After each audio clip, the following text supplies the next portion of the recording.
This is on mute. Oh, that's interesting. Welcome to this installation. It's a hybrid installation. Hope you can hear me. We are running a bit late. Apologies for that. We shall start some.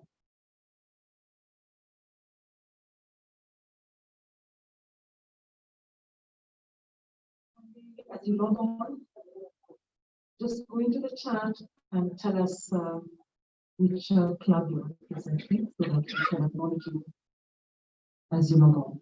Karibuni sana. Chat, tell us if you can see us, if you can hear us.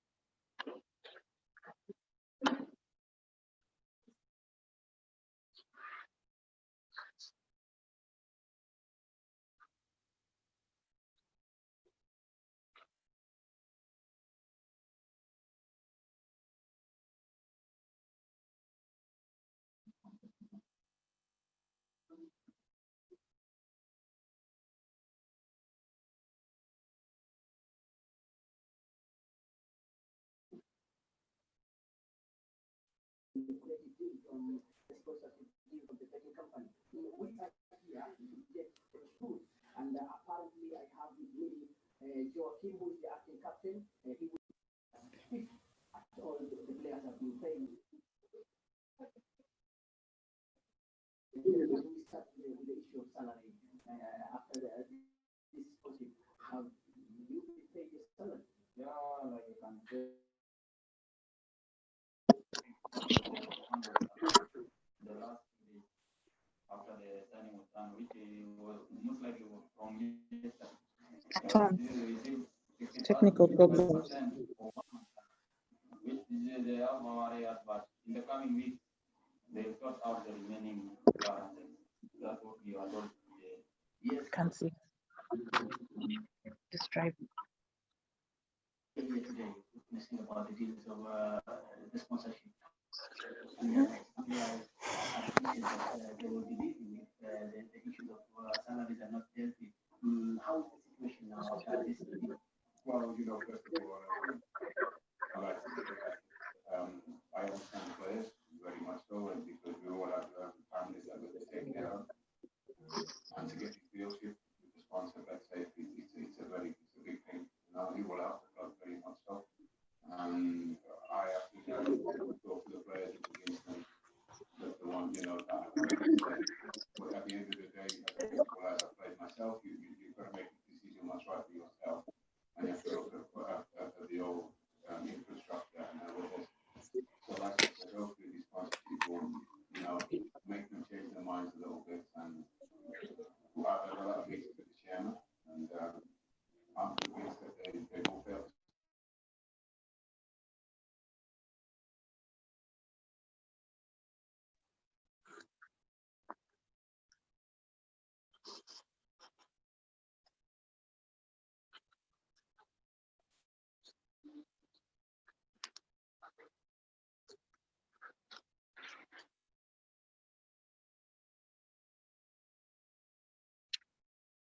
Do you think maybe you with these financial issues, you're going to lose your captain? Well, first of all, you don't want to lose your best players, you know, and your good players, and they're two important players like all the other players that we have, you know.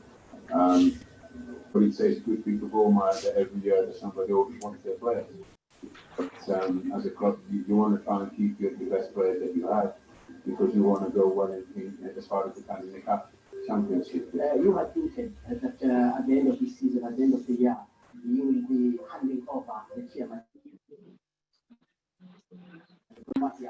How is your stand? Are you still moving on to other issues? This is quite true that last year, several occasions, and this one, I indicated that I would hand over the money to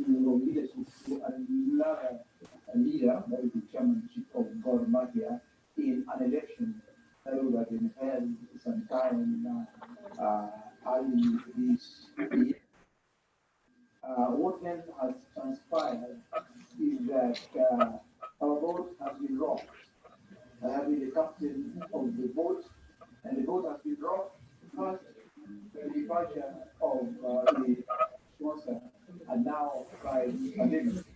And for that reason, I have decided that as a captain, you cannot let the boat sink when you are kind of directing it. So we are going to look at different aspects here and there. And when the boat is stabilized, I will still carry out my intention, that is to leave. So that is my position. That I'm still running the boat. I will still run it to a point that I think it has been stable.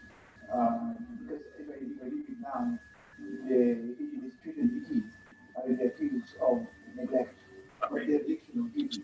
As Roman respects, racism, real ambition, Ahmed Bahaj, KTN's force, not to the bodies of his.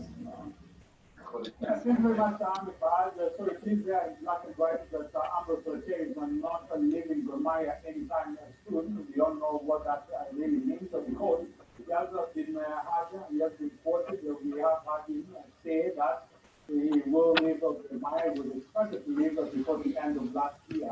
And that's why you don't want to say that the last year was the final, remember how much he insisted that we would be at the helm of God Maya. But now he's saying, yes, I cannot leave God Maya just because of time. We need to do some fix, and maybe when the right time comes, we'll be able to depart. And when will be that right person, a person with only the chair will be able to answer, and maybe it will be a different answer altogether. We're going to talk commercial break. When we come back, there's still plenty, especially still on the card, but also here locally, we have a lot that is happening, a lot that is expected in the local league, and also globally, plenty to start with.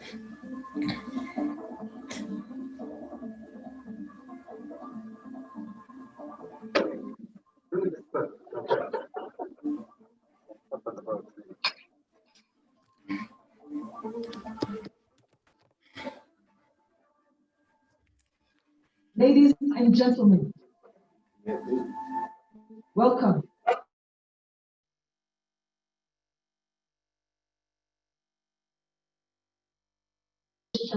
Program. Kindly, wherever you are, in the comfort of your homes, offices, the few of us here practicing physical and social distancing. Let's arise for the national anthem. Like to invite Miriam. Thank you.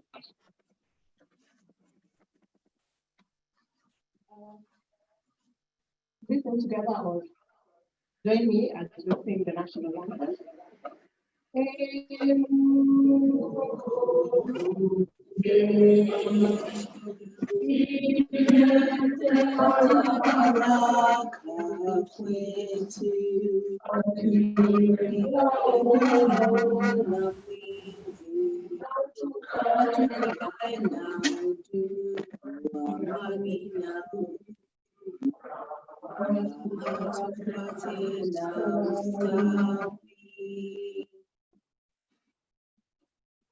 Thank you very much. Thank you for that. What a wonderful day it is today. We apologize that we're starting later by the time we actually said this book, and we accept our apologies.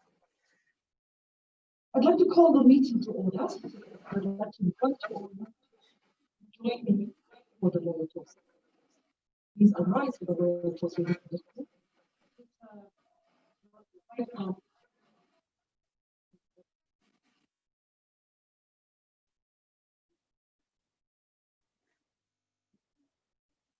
To the good health and long life of His Excellency, the President of Kenya.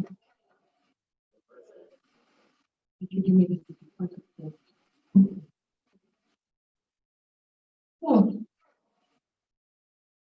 it gives me great pleasure to welcome you once again in this hybrid installation, like I'm calling it, but it's actually virtual. In Rotary tradition, I'd like to call upon Rotarians still here Rashelia, she's our incoming treasurer. Sylvia is following the rules, but that should be able. I'll give you Sarah Sylvia for the election.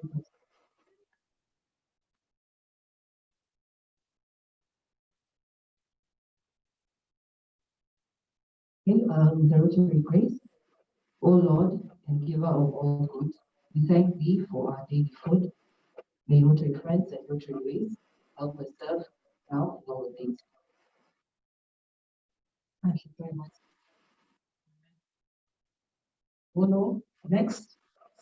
9 is our chartered president, Miss Betty Obingo. Karibu sana kwa president. Thank you.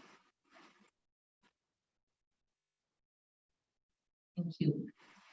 And before it says, is it the truth? Is it fair to all concerned? Will it build goodwill and better friendship?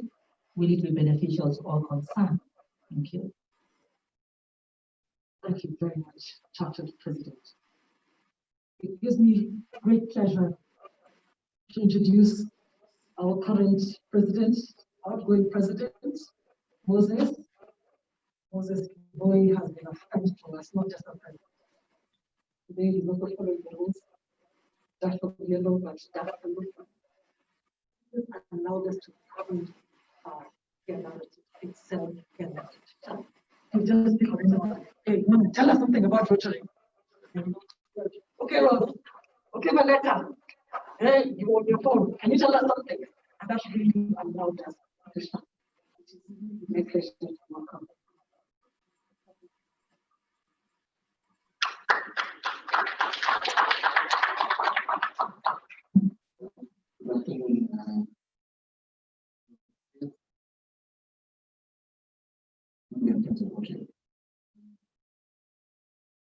It's a great pleasure to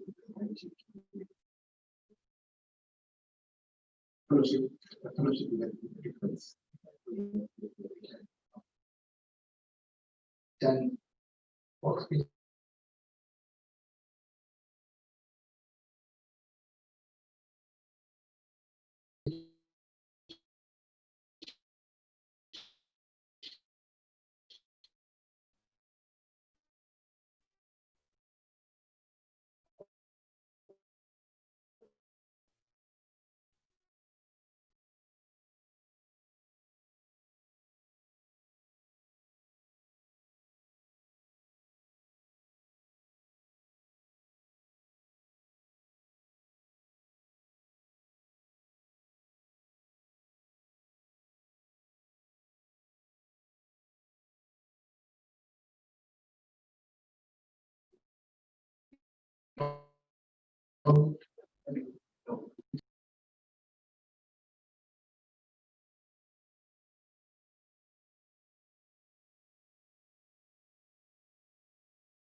We managed to attract and grow our members.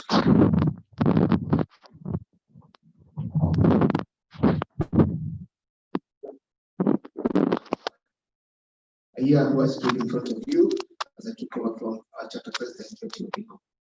I'll be lying if I say it was not a nervous record. Big shoes to fill. But with the help of the club members, board, our AG, very good friend Jim Katuga, were able to achieve a lot. Thank you all. The 6 areas of Rotary International focus opted to concentrate on 3 values: basic education and literacy, maternal child health, water and sanitation. To achieve our goals, we were involved in several activities. To name but a few, we had weekly, during our fellowships, we had weekly speakers, very great speakers, who touched on various aspects of life. Managed to renovate Kilimani Primary School's kitchen, which included piping water into directly into their kitchen, whereas before they would have to go and bucket, or using buckets getting from far, depending on the city council timetable. That was a big achievement. Renovation of the dining area, which is a much bigger job, remains work in progress. We held a successful Christmas party for the kids and staff of Cheryl's Children's Home. So for those who have followed us, you'll note that we have supported this particular children's home for the last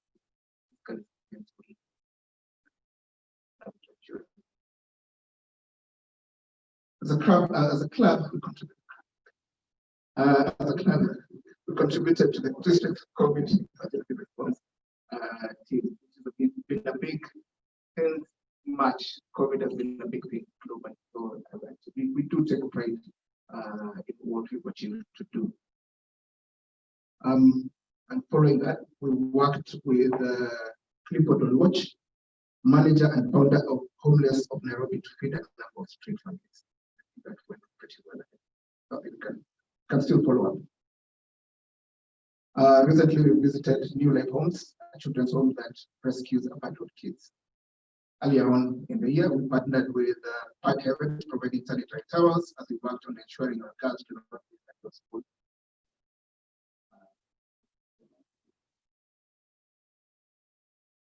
There's a lot to be done to achieve our club's goal.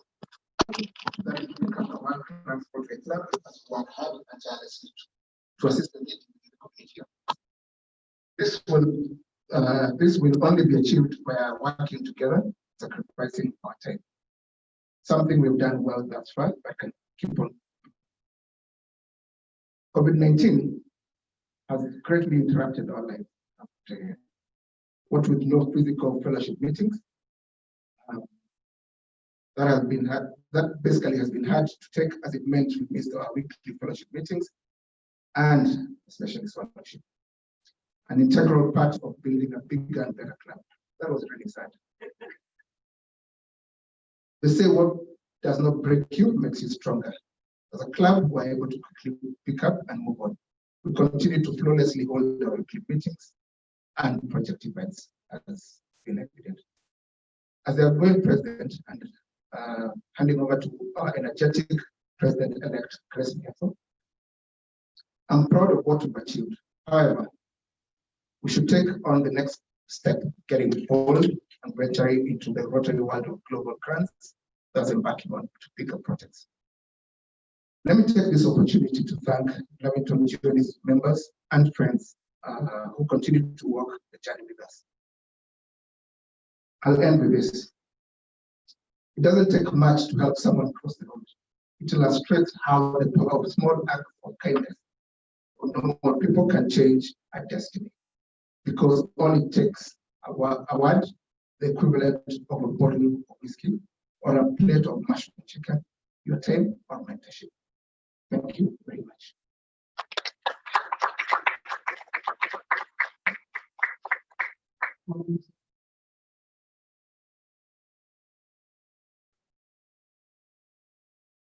A coffee.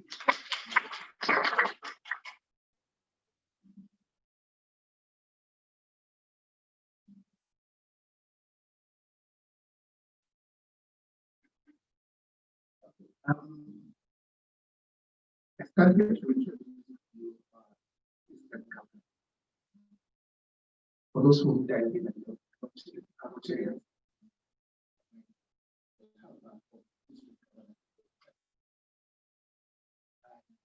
For us, it happens to be who've done a superb job. We worked with Jane quite a bit. Been to a function, to a fellowship, I think a couple of times, pre-COVID, after COVID. We've got stories to talk about pre-COVID times. But basically, Jane has been a big support to us since that of this year. And I really would like to say thank you, Jane. So over to you, Jane.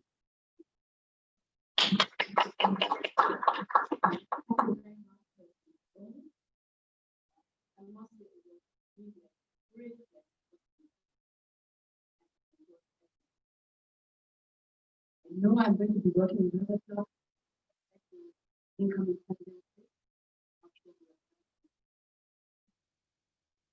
my goal today is very simple. introduce our district governor-elect, who is not just a friend, but also a mentor.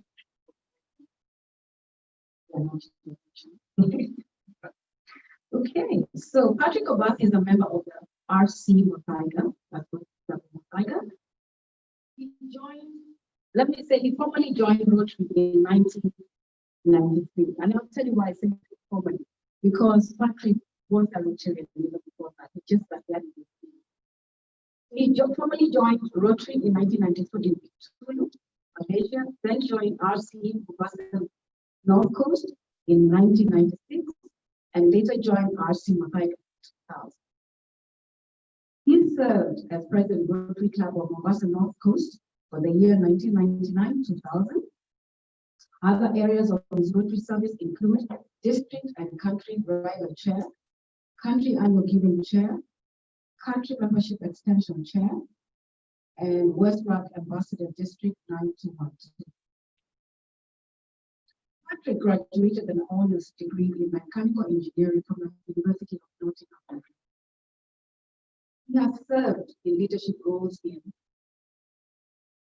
Kenya Petroleum Refineries Limited, Shell UK, Shell headquarters in The Hague, in Tulu, Malaysia, Shell East Africa as managing director, Kenya Shell and Shell Tanzania, Shell Oil Products Africa before his retirement in 2010.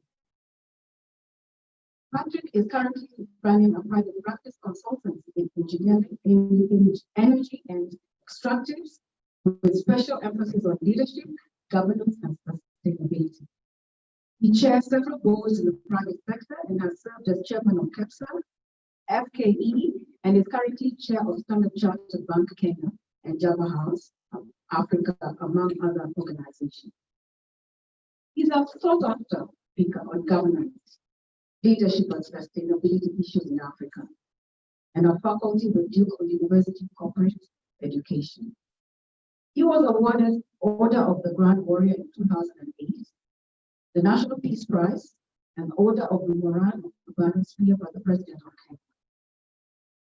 Besides playing guitar, banjo, and ukulele, and he does play very well, he's an avid handicapped golfer, and he has served as chair of the National Amateur Golf Association, the Kenya Golf Union, and is currently the tournament director of the Kenya Open Golf Tournament. Patrick is married to Rotarian Terry Obas, father to Brenda, Cindy, Lindsay, and grandfather to Aya. Hello, Rotarians. My pleasure to invite the district governor, Patrick Obas. Thank you.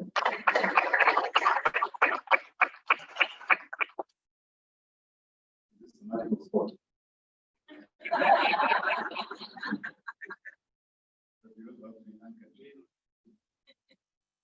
All right. Now, the FC, I don't know whether you want to continue with my speech first and the installation, or the other way around. Maybe you sort of, I think it would like me to do the speech. So let me start off with the installation first. And I'd like to request the outgoing president and the incoming president to stand right in the middle of the photograph now that I wear the voice. Magical sport is good for me. And I will use installation to be a fairly short. So installing your incoming board is an integral part of the annual renewal process for every Rotary. The time that the club leadership is passed on from the current officers to a new set of officers who I am sure are eager to put their plans into action. It is also a time when accomplishments of the present officers are recognized and appreciated for the contributions that they've done during the course of the year.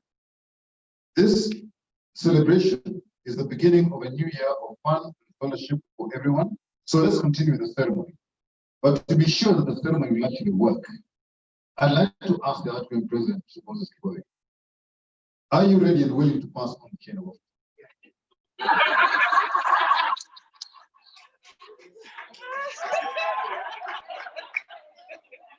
And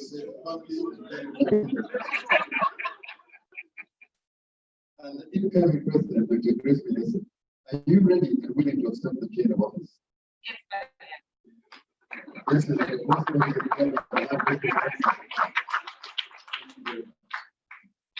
So now address the incoming president. Chair Dr. Grace Miheso, you have been declared selected by the members of the Rotary Club to guide its affairs during the coming year. It is an expression of their confidence in your leadership. You have been entrusted with an important responsibility that will help shape the club's future. So I'd like you to take the oath.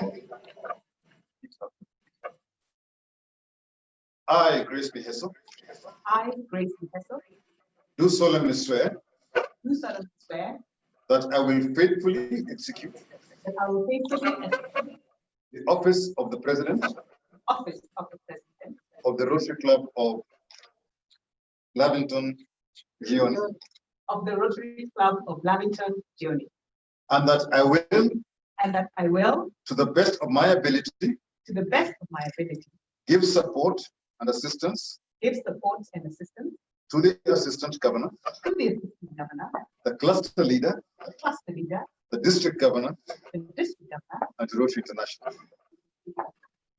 And that I will uphold and that I will uphold the Constitution and bylaws and bylaws of the Rotary Club of Lavington, Gioni. of the Rotary Club of Lavington. So help me. So help me God.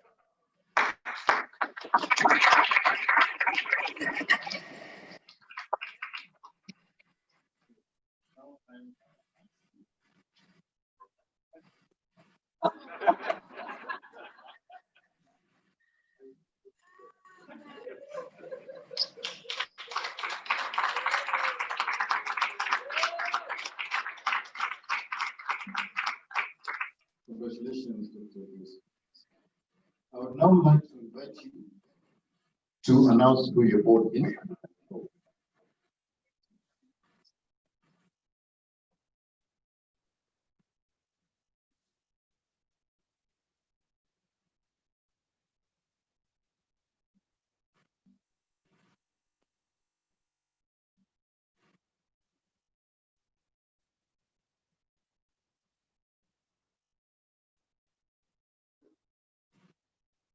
Before I introduce our president now, I'd like to thank my board who want to be challenged.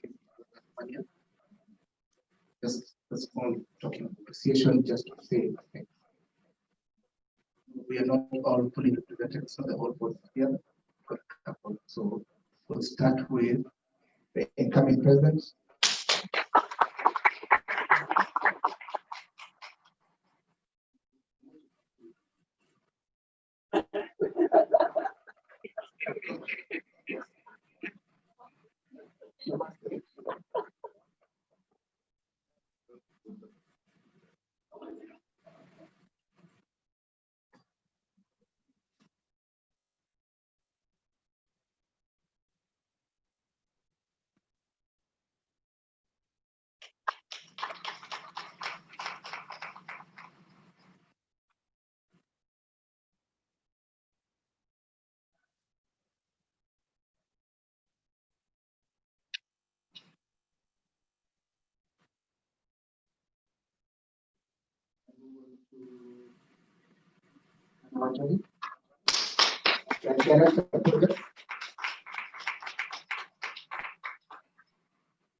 Oh, sorry, I can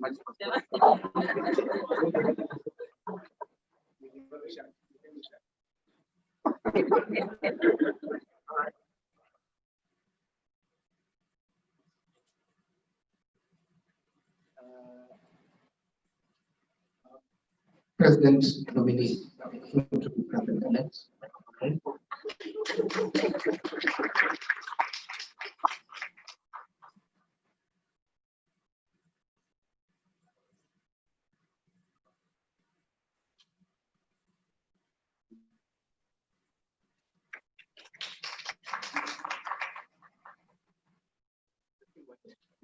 With mine, they're like 5 votes.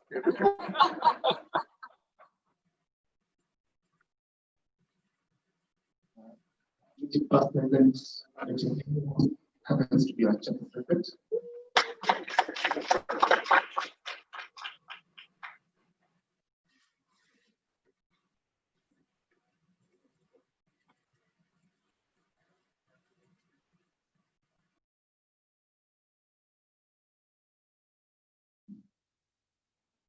Flag secretary,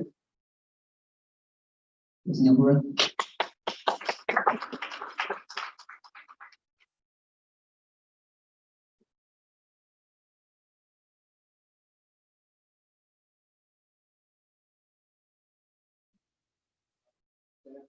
Membership, Dr. Pamela Juma.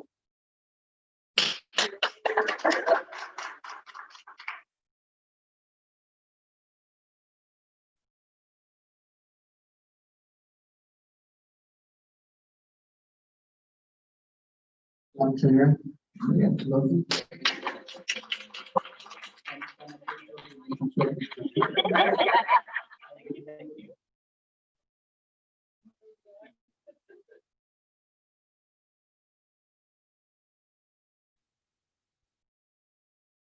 Our director of the Rotary.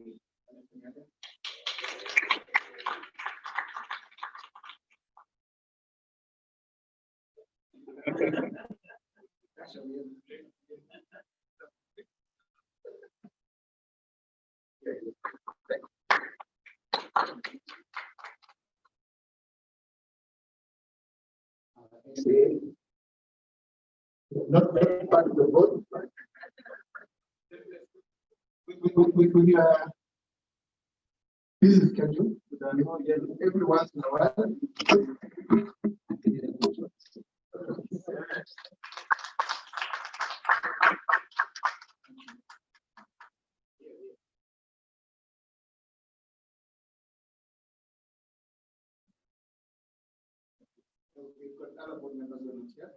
Last but not least, there are NGOs in really supported us quite a bit last 1 year. So, Jim Kachuga, thank you very much.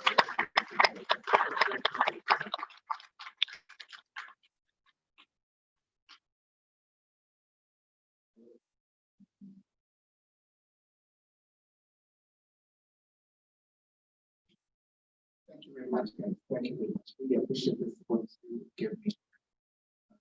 Last 1 year. Still have one more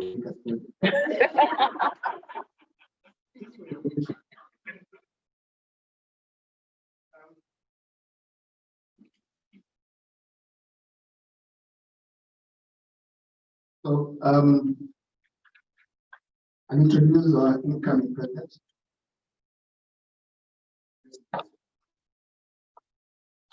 Dr. Grace Miheso is a public health and development professional with over 20 years experience supporting programs in maternal, newborn, child, and adolescent.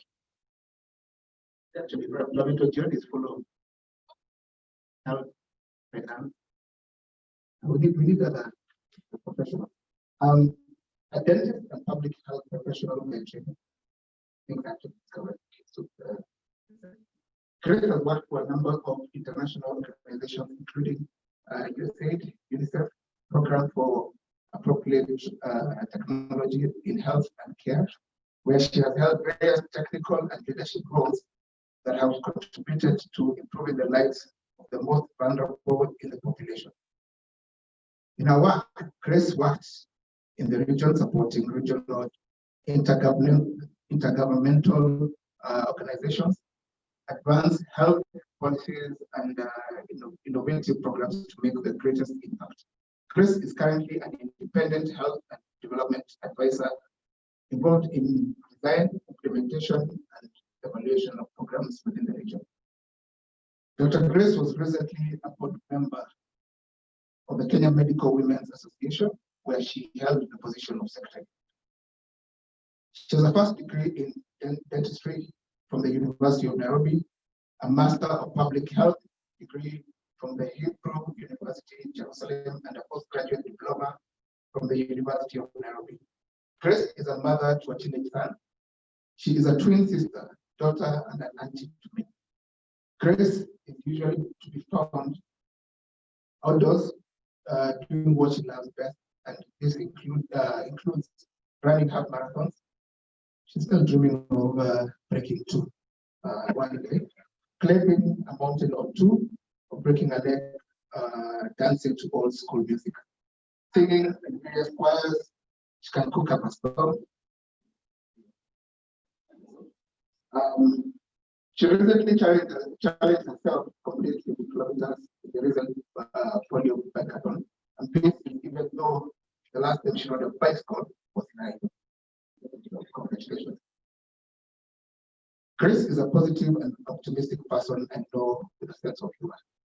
I've known Grace for the last 2 years since we started Laboratory journey with both the Chata members. And what I can tell you is she's passionate. She's very passionate. Grace has been passionate about that.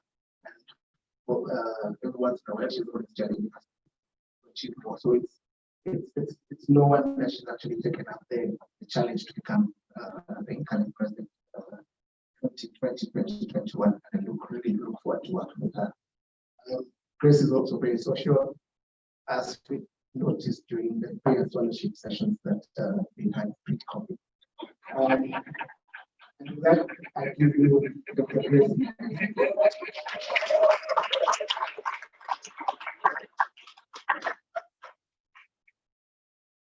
So Musa likes to exaggerate, so keep all that to the Miheso. Thank you for that. I'd like to introduce my board members, all very accomplished professionals, all tatters, all just proud. I'm so proud to have them as part of my board.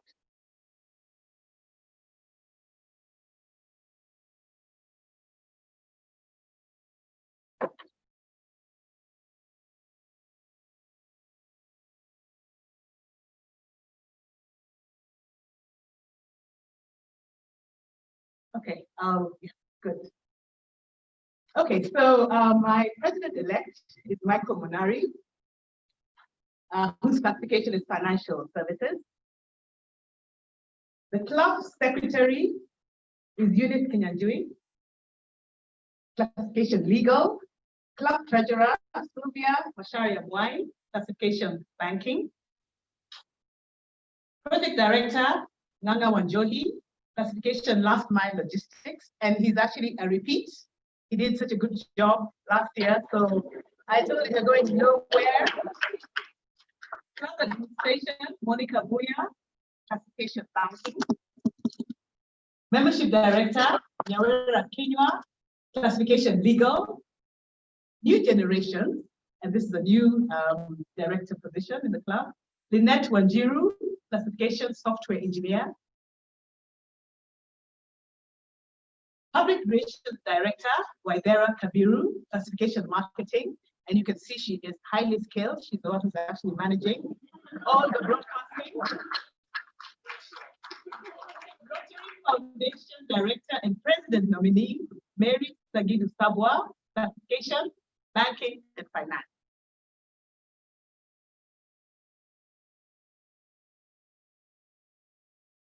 Sergeant at Arms, David Miano, classification engineering. He's a new dad, that's why he's not here. I'm excited for him. And then family of Rotary, Judy Wangari Mwangi, classification, hair, beauty and wellness. So this is going to be a club that will always good. Okay.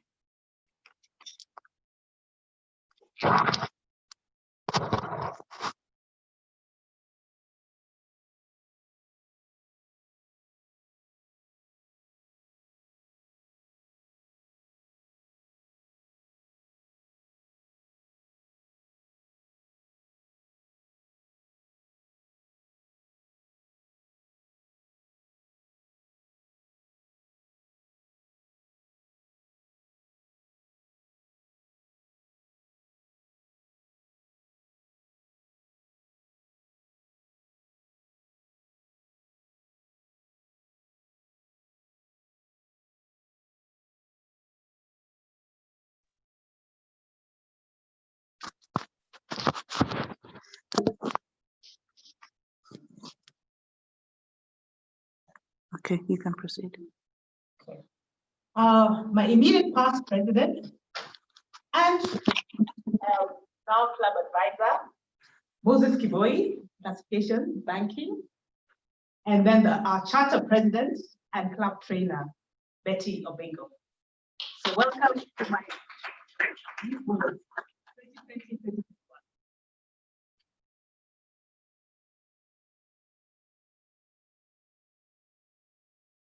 So for those whose names have been called, it is now my duty to install you as best officer of the club. In accordance with the Constitution and the bylaws of the Rotary Club of Lavington Journey, you have been elected officers to lead the club during the next year. This is an indication of your fellow Rotarians' esteem and confidence in all of you. They also believe that you will uphold the high tradition of this club and that you will give the best of your executive ability to the furtherance of the interests of your club and the carrying forward of the objects of Rotary. As members of the executive board, you are expected to work closely with the assistant governor, the cluster leader, the country chair, and the district governor, and each other on behalf of the club and Rotary International for the benefit of the community in which you serve and for the benefit of all of you together. Now, let me ask all the people who are volunteered to be on the board. Will you fulfill the responsibilities of your offices to the best of your ability and in accordance with the Constitution and bylaws of this club? Yes. Thank you very much. That's good to hear. I now need some instruments of office wherever they are. There's a gavel and a bell that should be around somewhere.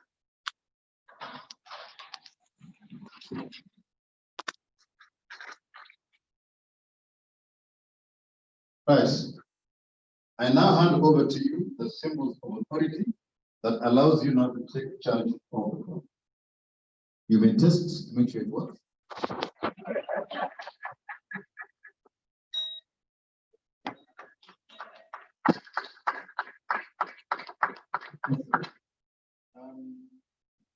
The outgoing officers and directors who will notice the same of them are incoming and outgoing. Though you're retiring from the administration of the club, your continued active involvement in the affairs of this club is crucial and fully encouraged, because it is with your experience and knowledge that those of you who are outgoing will be able to support the incoming directors. And it is only right and fitting that the members of the Rotary Club of Lavington Journey pledge your full support to these new officers in every way to accomplish the purpose of your club and outlined in the Constitution. So, do you, as members of the Rotary Club of Lavington Journey, pledge your support to your new officers in the fulfillment of their official responsibilities? If so, please answer I do. Thank you very much. So now you have a job. So I accept my wholehearted congratulations to all of you, and may your time of office be one of deep satisfaction and provide you with the knowledge of a job well done. Welcome.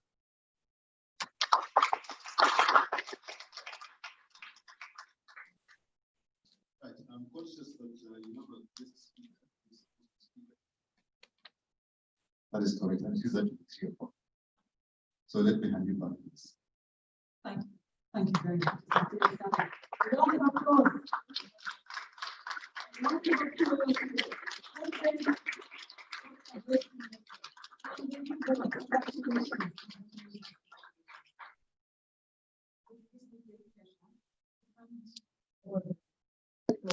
To our new president, Rotary Club of Lavington Journey, to introduce a very honorable chief guest who will join us virtually. Oh, excuse me.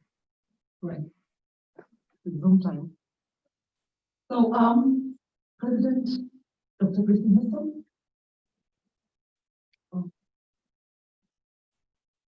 So, the new board members, how does it feel?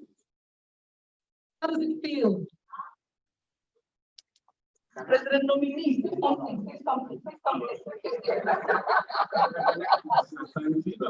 Yes.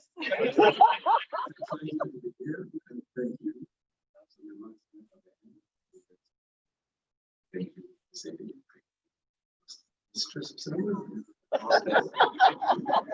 This club for her.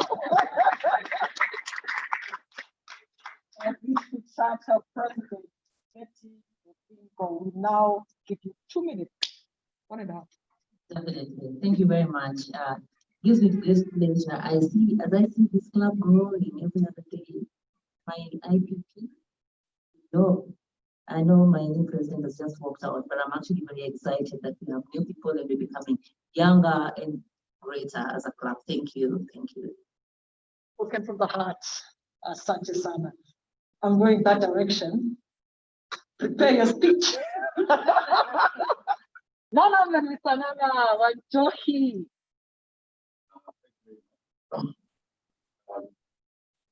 I'm humbled as a projects director with the support that I get from everybody. I had a lot of support in the previous board. I look forward to a lot of support also from our learnings. And like Moses has said, we need to now go to bigger projects. So yes, we shall do that. Thank you. Thank you very much.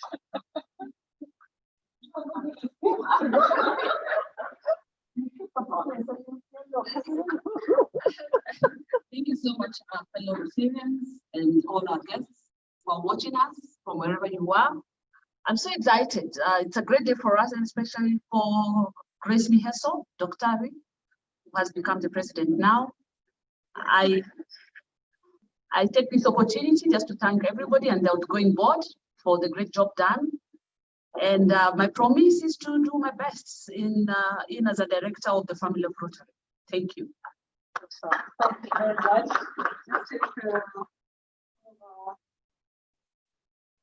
Last Macro Benchas, introduce yourself, tell us from which club, and tell us what your new role is going to be. Backbenchers usually supposed to stay as backbenchers. My name is Rotarian Anditi Ogata. Oh, I love that. The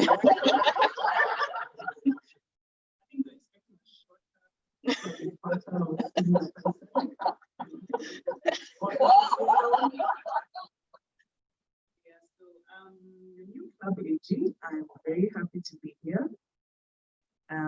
We've had a 2-minute conversation with Grace as an introductory conversation.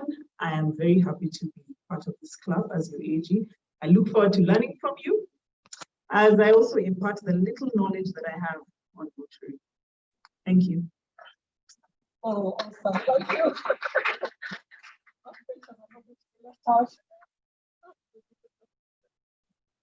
Yes, my name is Miheso. Oh, Yes, speak.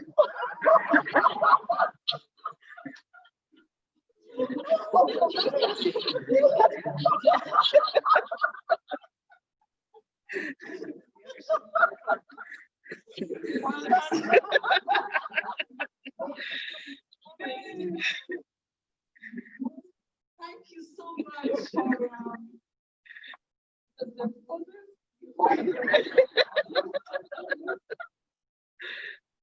telling me this must. I come from Ghana, and we call it Bokara. This one has Bokara on me.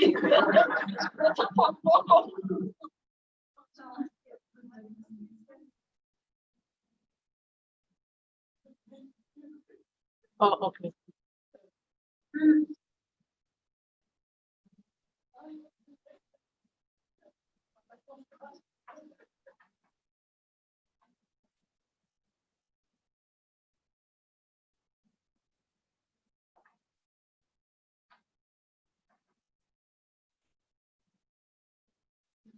Oh, my apologies. My apologies. You know how you think I have got everything nailed to the absolute minute, and I realized I forgot to print. I'm sorry. My apologies. So it gives me great pleasure to introduce Professor Itangen Demo. I'll just start by saying he's an old friend of mine, but that really is no excuse for forgetting to print his bio. And then I didn't have my phone with me in front. So Professor Itangen Demo is a professor of entrepreneurship at the University of Nairobi Business School. His research centers on the link between ICT, and small and medium enterprises on how ICTs influence economic development in Africa. Professor Demo is the chair of the Disabled Distributors Ledger and Artificial Intelligence Task Force that developed the country's roadmap for digital transformation. He is an advisor and board member to several organizations, including Safaricom, one of the leading telecommunication companies in Africa, OECD Expert Panel for Blockchain, Foundation, Research, ICT Africa, that is based in South Africa. Besides having been a permanent secretary of Kenya's Ministry of Information and Communication, where he was credited in facilitating many transformative ICT projects. He is a member of the Global Learning Council, a member of the Global Blockchain Council, HEART Global Pulse, Big Data Initiatives, and UNCD Better Than Cash Alliance. He is an open data, big data evangelist. You shall know what that means today, and dedicated to simplification or visualization of data for ordinary citizens to consume. He writes 2 columns every week for the Business Daily and Nation Online. It gives me great pleasure to welcome Professor Demo.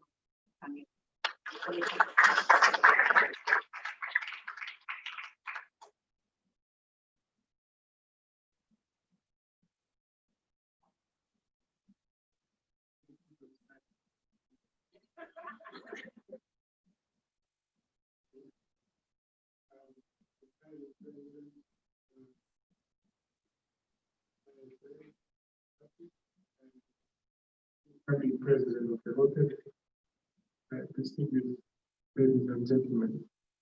I am happy to join you this afternoon. Grace requested me to come and to talk about leadership in times of crisis.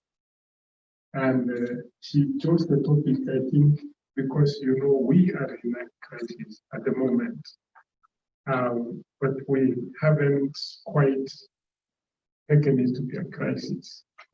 So I want to make a few comments and hopefully make reference to our appointment to lead the Rotary Club. So, like in anything, from academia, we normally say you have to have a model. I thought we were going to have a big screen so that you can be able to see clearly, but I can be able to explain what it is. So if you move to the next slide, I hope they can be able to see. We call the crisis management model. Any crisis has a model, and you have a way of dealing with. We normally simplify that way so that people who are coming would be able to understand how to deal with that crisis. And I will give several examples because we are going through this crisis at the moment. So the first thing, normally what happens is that you try to contain the crisis. You pick up a team, and I think you have picked up a team. I'm going to talk about it. I was supposed to talk, then she said, please bring some slides. Now they are not visible.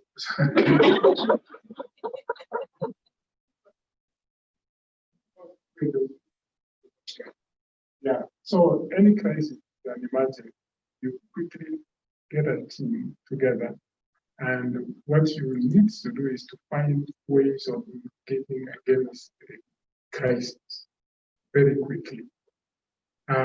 If you ignore that and come to think later, you regret. If you heard what President Magufuli said, I think yesterday, he regretted and apologized to Tanzanians that he approached the crisis in a not serious way. And if you recall, when the crisis happened in China, US president was telling every country, we can help you, we have doctors and everything. And it did not take it serious and see what it has cost the citizens of the US. The model that they have, now I'm going to explain it. The predictions they have is that they may lose up to 200,000 to the crisis for a simple mistake that he should have planned and told the people. Even today, he hasn't taken it. He walks around without a mask. He has a rally today. I'm not talking about the US president, I'm talking about what people are talking about leadership when you ignore models that would help you to contain the crisis. And once you begin to do that, then instill confidence in the people. We would overcome this. And most of us can remember from our parents, even when there was serious crisis, they will tell you we are okay. And we know they're broke, but we instill confidence. You can't come out and say, wait, we are going to die, 200,000 of us will die. If they see the leader worried, then you create more chaos.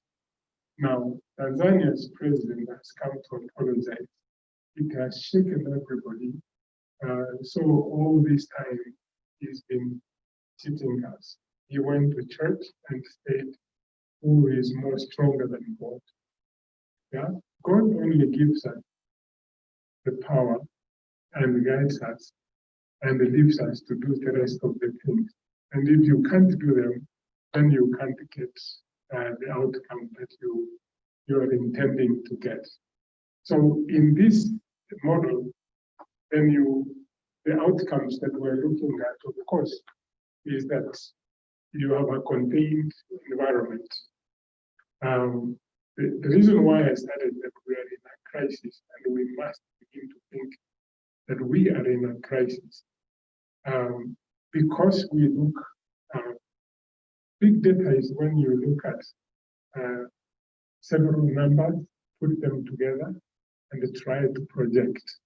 For example, we collect the data about rainfall pattern, drought and other things, then we can be able to predict that it's going to rain or it's not going to rain, or how much rain would be raining. Those of you who are a little older near the battery, KBC was the only station, and the way they used to predict rainfall, they would say, kesho kutakuwa na majudu na rasha ya mvua.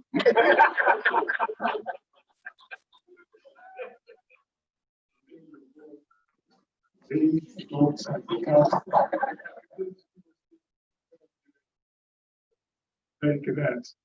But because we have now technology to capture a lot of data, we can predict precisely that this week we are going to have this much precipitation.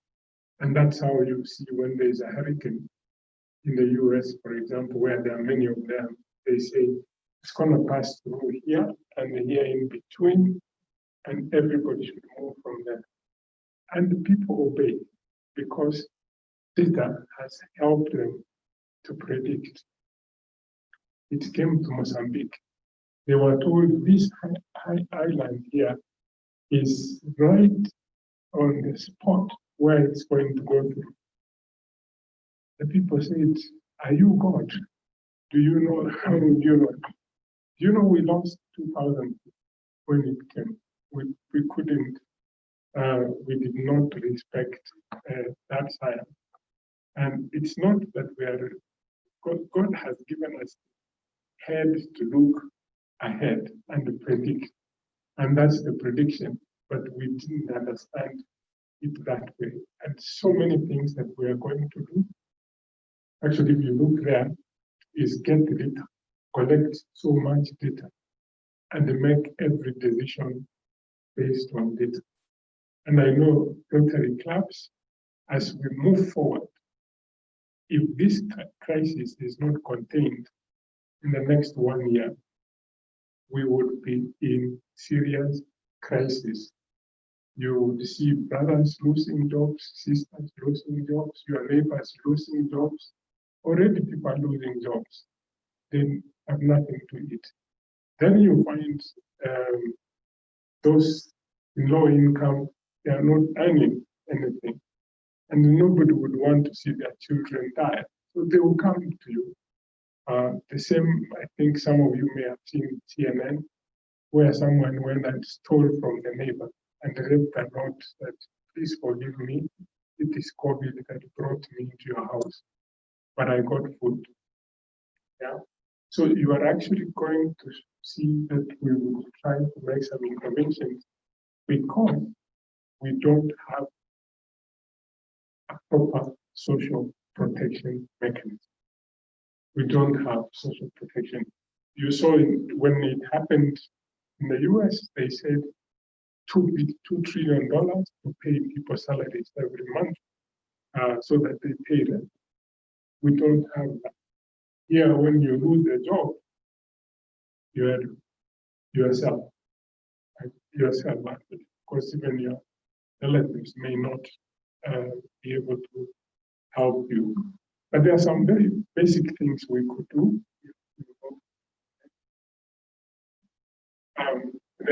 This is important, that any leadership that you are in today, the crisis a few years ago has changed to where we are at the moment. The moment you whisper to buy on something that we are going to invest this, but this is going to happen like this, and sends a WhatsApp to you, and then it's so in a split second, you are not able to control what is multiple from Facebook to another serious one called TikTok.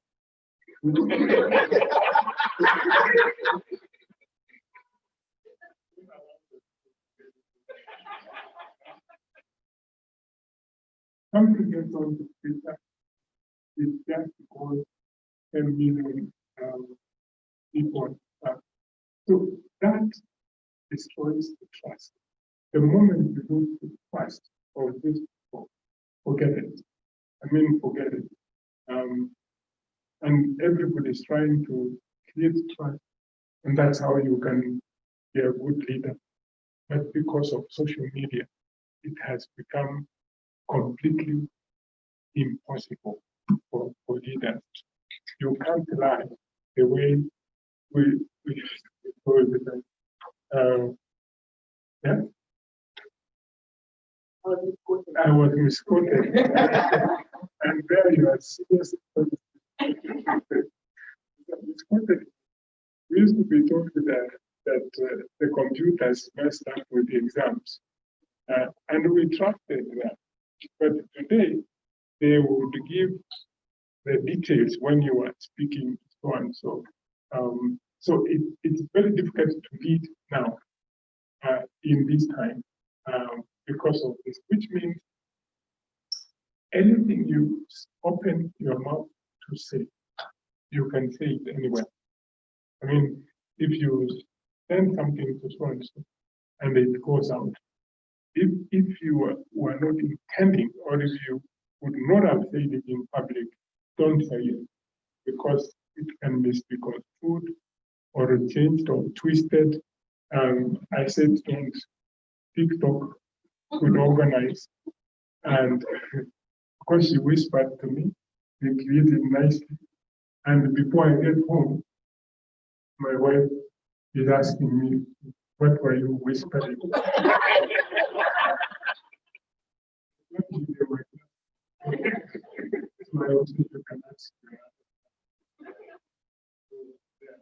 They're able to create situations like that. So that's a big warning that whatever you do in your leadership, try to create trust and stay with trust. And one thing I liked from the retiring president, he kept on saying we. Don't say I. I changed the loving of the club. That actually disoriented other people, and even if they didn't have anything, when they meet for tea, they say, "You saw how much you were." That undermines their trust. You actually have to go all of you together. And many stories on that space. But let me move to the next slide. Okay. So the skills that all of us look forward to is actually make sure you communicate. There are people who say, "Didn't you see that we have done it?" It's good to communicate that we are going to do ABCD, and this is how we did it, and this was the budget. Then be adaptable. Maybe she has the correct proposal, and you are rigidly saying no. Try and accommodate and become adaptive. These are just theories, but it works in the practical ways. Self-control, self-control. It is so important. And I remember once we had some small crisis, and my minister went and asked that we see the president. President Kibaki was super self-control person.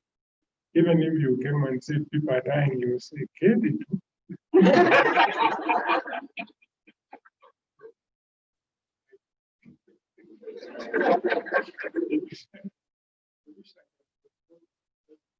That level, even if you work within close, that actually worked. Well, even when you are coming like this and says, "That because shida." I say, "Yes, there is shida," but sit, self-control, because a minute of thought could actually change the words you would have told him, and you would never reconcile. You never reconcile. Then also relationships. Build relationships. So that you depend on, and they see that you actually, I have understood what you've said, and I appreciate what you've said. That's how relationships are.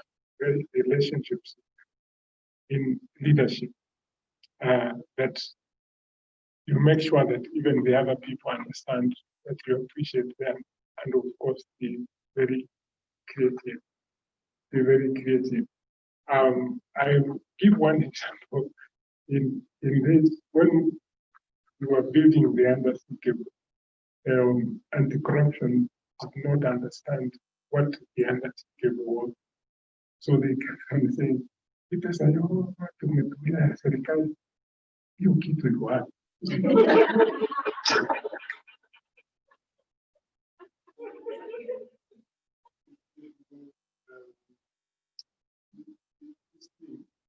Trying to put in the word.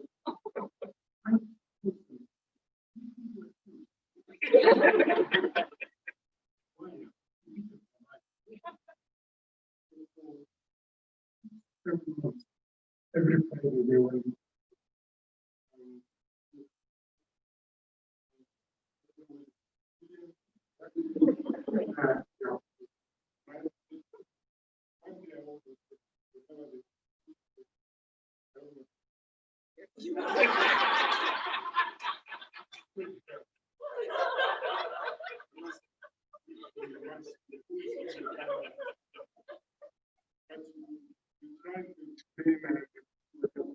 I will never forget when it landed in Mombasa. The Prime Minister was there, the President was there. One of them came and whispered, ana president unadanganya.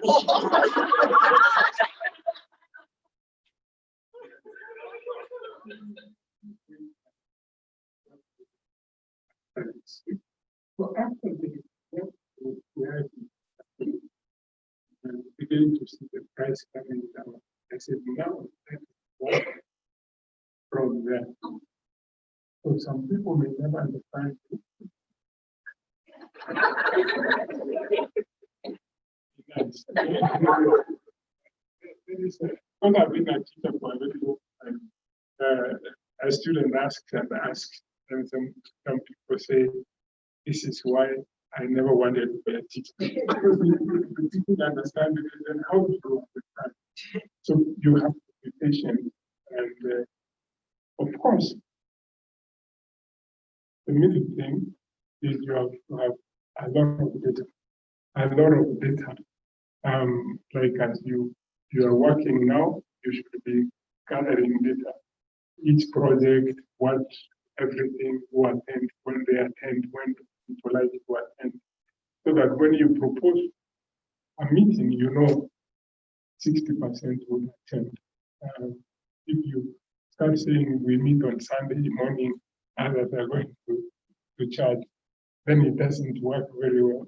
This is all about data, and I could talk about data all day. Then risk, take risk, take a lot of risk. That's what creates your legacy. That's what creates your legacy. When we did invest, I went and saw Martella, who was acting governor, and I said, we need this thing will help people send money. He looked at me. Do you know how long I have seen Anglo-List, and this is Anglo-List.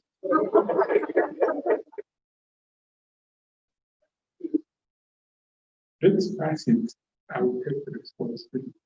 So the letter I wrote was that everything that would come out of this, don't ask her, come and ask. Now, if someone did not put their foot forward, we could not be having things like that. Take some risk. Take some risk. Of course, you require some resources, and of course, trust with the seed is very important. But the thing you need to be aware are the rising demands. Even if you did so well, and someone can tell you when Miheso retiring president, if you became president of Kenya and they did all the routes, provided electricity, would citizens stop complaining? They will forget that and they say, but we have never been bought clothes.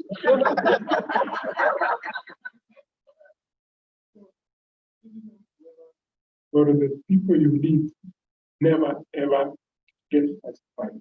They would finish there and go to the next level. So be flexible and say to the point, not to be a politician. Well, politician, you have to go to the school of lying. More flexible, collaborate, and say we will do it together. So that responsibility also shifts towards them. I don't want to take too much leadership, but then this is the easiest part.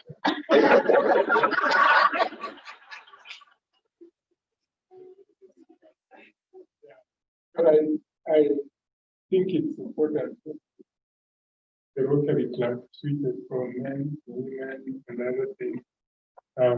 We've been studying women, and we find that women, especially online jobs, they are asked to do a lot more than men for less. Because they are faster, they do more, they give them more and then ask them to pay less. I hope you don't pay unless.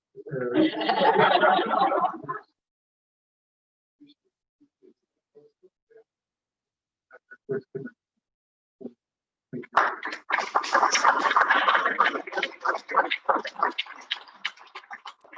you. you know, keep questions. You're not allowed to question, you know. You're not allowed to question the keynote speaker. You really not allowed. You know, when I was in school, I thought maybe data means mathematics. Okay, there's more to big data. Professor. That's a lot. I wish to give you more time, but I remind you, he's saying I don't determine. I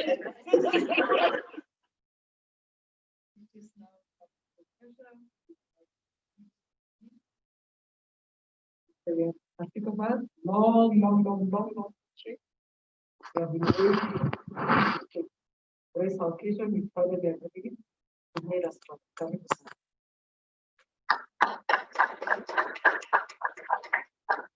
Thank you very much. And maybe I should speak after such an illustrious speaker. Yeah, that's good. Thank you. Yes. You've had a little bit about leadership, but now I'm going to speak as a leader. So now you're going to be hearing what you're going to be looking at what you said and then looking at me. That is the problem. But I think what I'd like to do is to spend a bit of time just to share the message that our president, international president, has got for us this year. But before I go there, I want to ask each of you, and I've been asking this every installation I do. Why are you a Rotarian today? What's the reason you're still a Rotarian today after all those many years? Some of you have been here for only a year, maybe a few months. But why are you still coming to this meeting? What is it that causes you to come? Is it the same thing that started you off? And for some of us who have been in Rotarians for over 20 years, is it the same thing that you started off in 20 years ago? And the answer is no. Because if it is, then you probably wrote it for the wrong reason. I joined Rotary when I was, as the AG Jane was saying. I joined Rotary much later than when we started doing kind acts to me. We used to go out to the bush and relax and do whatever it is, and we found people suffering there. So it's true. Go and do things there. And then Rotary gave us an opportunity of joining things, of actually doing it in a structured manner, but also multiplying the impact by being Rotarians. So when I joined Rotary, that was my main reason for joining. But after a year, I was then asked to do a committee job in Rotary. So I did that committee job. And then from there, I then went and did other things, not just a committee. I organized the first Rotary Youth Leadership Award conference in that district where we were. So within 4 years of joining Rotary, I actually went from just being a normal Rotarian doing good, as it were, within the community, to actually organizing something substantial. Then I came back to Kenya and I joined the Rotary Club of Mombasa Northwest. And for a year or two, I was what I call a Rotarian. And then I got bored, so I had to do something different. So I became the president of it. Yeah, I mean, you can't just sit there and be doing the same thing every time. So I decided to become the president of the club, and I offered myself, and I became the president. Then I moved up here, and I took over the district role of looking after the Rotary Leadership Awards. And I did that for 3 years. I started in Kenya, and then went to Ethiopia. So. But then after that, I became a normal Rotarian. I was a normal Rotarian. A normal Rotarian does compliance. You pay your dues on time. Tick. You're a 100% attendant person. Tick. Whenever you're asked to go and attend a project, you jump into your car and go because you've been asked. When you come to the club meetings, you're asked to pay the fine and whatever it is because you didn't pay your badge, you pay without protest. That's a standard Rotarian. But are you significant when you do that? It's what I call the carpet Rotarian. All you're doing is just complying. That's all you're doing. I became one of those. After having done all those great things, I became one of those standard Rotarians for about 6-7 years. Until somebody asked me, you've been coming to this club for the last 6 years. Why don't you do something different? And that's why I decided that maybe I should take my skills from the private sector and bring them into Rotary to transform the way Rotary works. And that was why I then chose to chart the path to becoming a district governor. I tried a couple of times, I wasn't elected, but so be it. But I had that fire in me to become the district governor for a good reason. Most district governors, I mean, people of my age, 60 plus, whatever, retired, they probably got a big empire with money and they can go driving around the place and so forth and so on. I'm not that, I don't have that bigger bank account. But I just qualified two things. I'm over 60 and I'm retired. You also have the time, right? But maybe I don't have the money to be able to throw it all over the place. But is that the kind of person who's going to continuously be district governor? What I wanted to come in and do is to transform it so that the district governor is going to be somebody who's 40 years old, married with 3 kids, and has got a full-time job, and can still be a district. So that means that you look at the structure of the way we put together the district and change it so that it's more nimble, doesn't require so much time, but can work by itself rather than working because the district governor is driving the group. And I'll probably do that for 3 years, make that change happen. And then probably I'll go back to probably being a standard Rotarian again. I'll probably burnt out a bit and whatever it is, I'll go back and be attending meetings, taking, and just doing the things. So that I'll ask you again, why are you still a Rotarian today? Are you there because you're just, yes, it's nice to be a Rotarian, wear the badge and you seem to do good. Because if that's what you are not adding value to Rotary. I'd like to challenge you to sort of really look at why you're in Rotary and see whether it's really going to drive you to do something different this year. And whether you're going to be able to renew and review why you are every year. Come the 1st of July and just think, yes, I've done this for the last 12 months. Am I going to do the same thing again for the next 12 months? Is it going to inspire me to become significant? For me, it didn't. When I was doing things and I was going up, yes, I was really enjoying it, and I was, people recognize you and they do things and they sort of, yeah, so and so have done this, they've done that, they've done this, the other. And you just continue going, you forget about what people are saying, you just continue going. That way we'll actually become better Rotarians. So please take that on board. Just go back and find out and ask yourself, what can I do to make myself a significant Rotarian?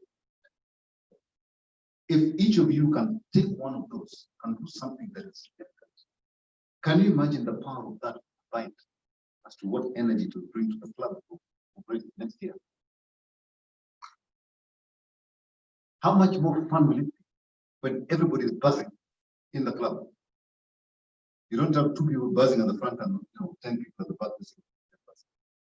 That's a typical Rotary.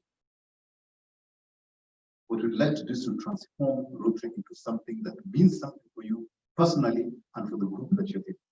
And that way we're going to be able to achieve a lot more than the way I've seen a lot of clubs working at the moment.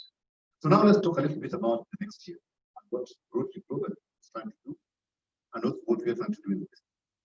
4 key messages I want to leave with you. First one is about membership growth. This year, Joe Tin's year, he decided that he was going to grow by 50%.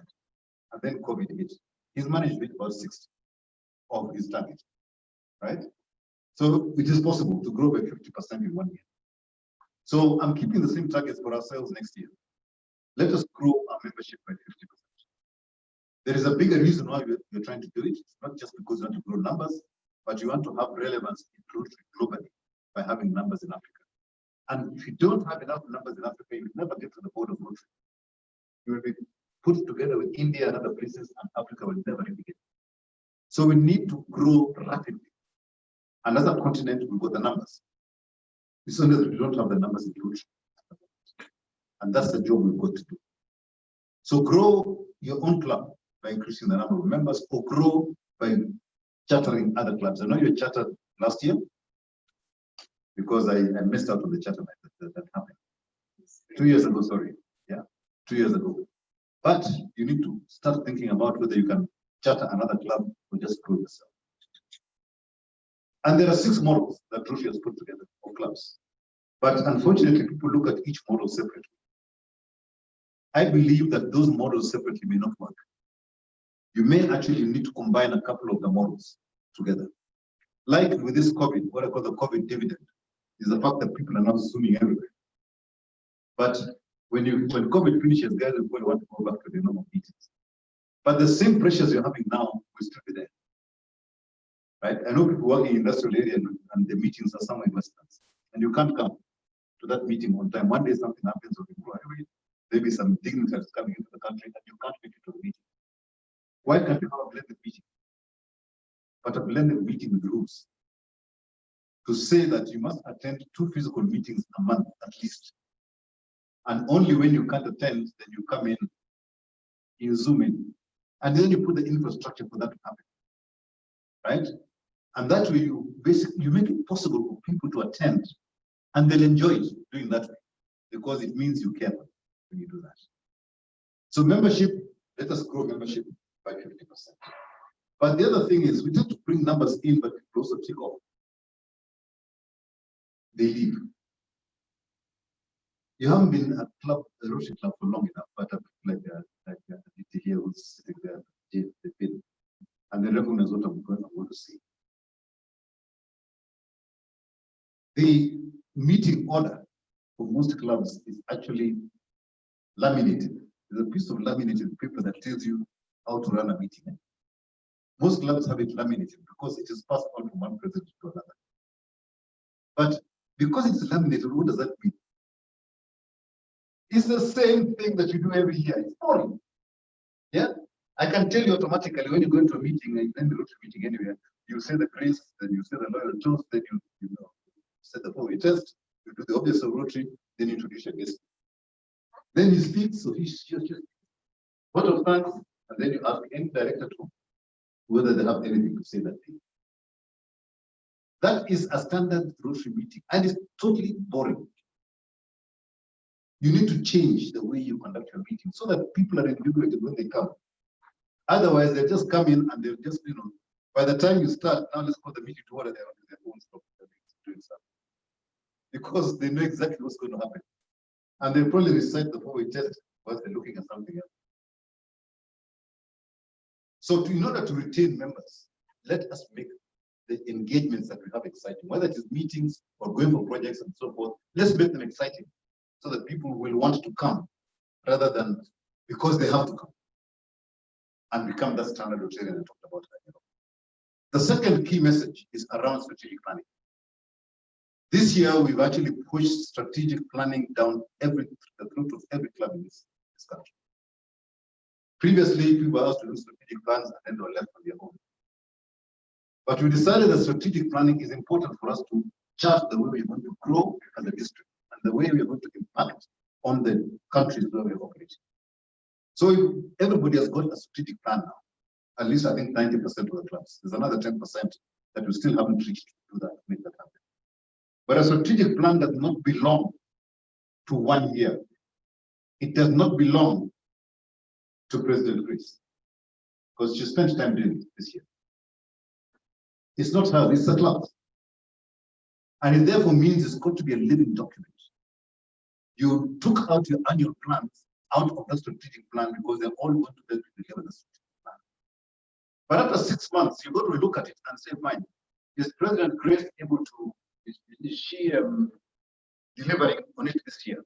If it's hit a few potholes and it can't work this year, you've got to change it and redo it. But that means that the incoming president for the following year has to be part of that planning. So, President Grace, your current president, your president-elect, must be the one who takes over the strategic plan and begins to work with it the minute they come into office. So they're planning for the following year. What you want to avoid is this issue of this is President Grace's year, therefore we're president-elect, keep quiet until a year comes. We are never going to grow as Rotary if we do that.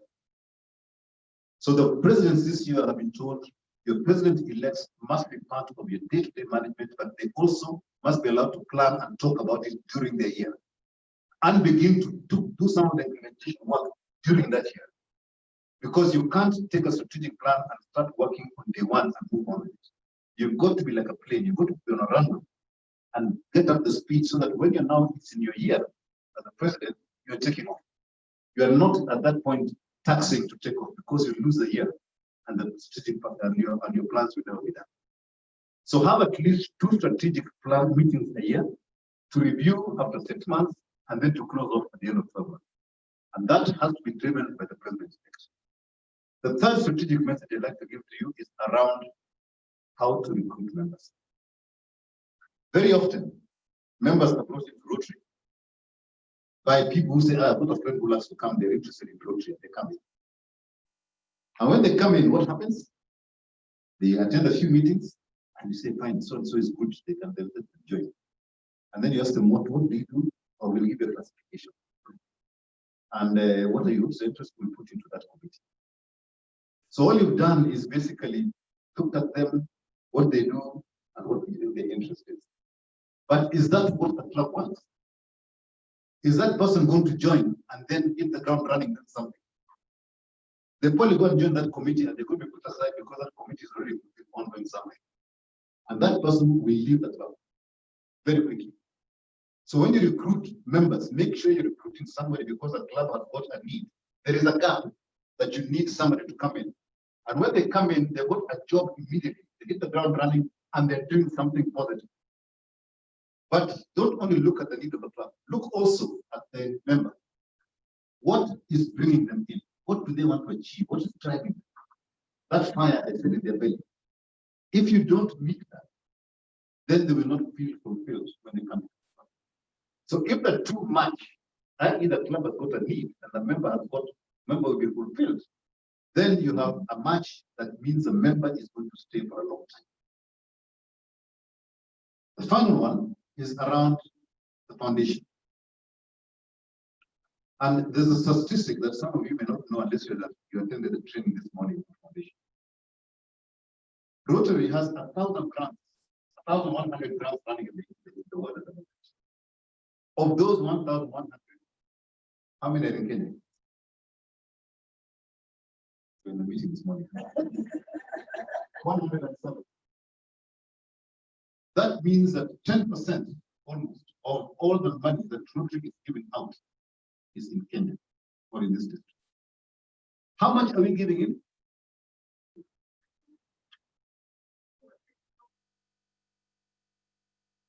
$8,000, right? How much, what percentage is that of the total giving to the Rotary Foundation? It is less than 1%. It is actually 0.68%. So we are getting more than 10% of the money out, and we're only putting in 0.6. I think we should be ashamed of ourselves. We need to start giving more. We can get even more by putting more in. And all it takes is for everybody just to give $100 a year, every Rotarian every year. Then you become an all-giving club. And $100 a year is what, 1,000 bob a month. And break that out a week, it becomes even more ridiculous. Right? You should give more if you can, but do at least a minimum of $100 every person for the year. That if we can do that as a whole district, can you imagine how much you're going to put in? It's $100 times 3,000 members. How many dollars will that be?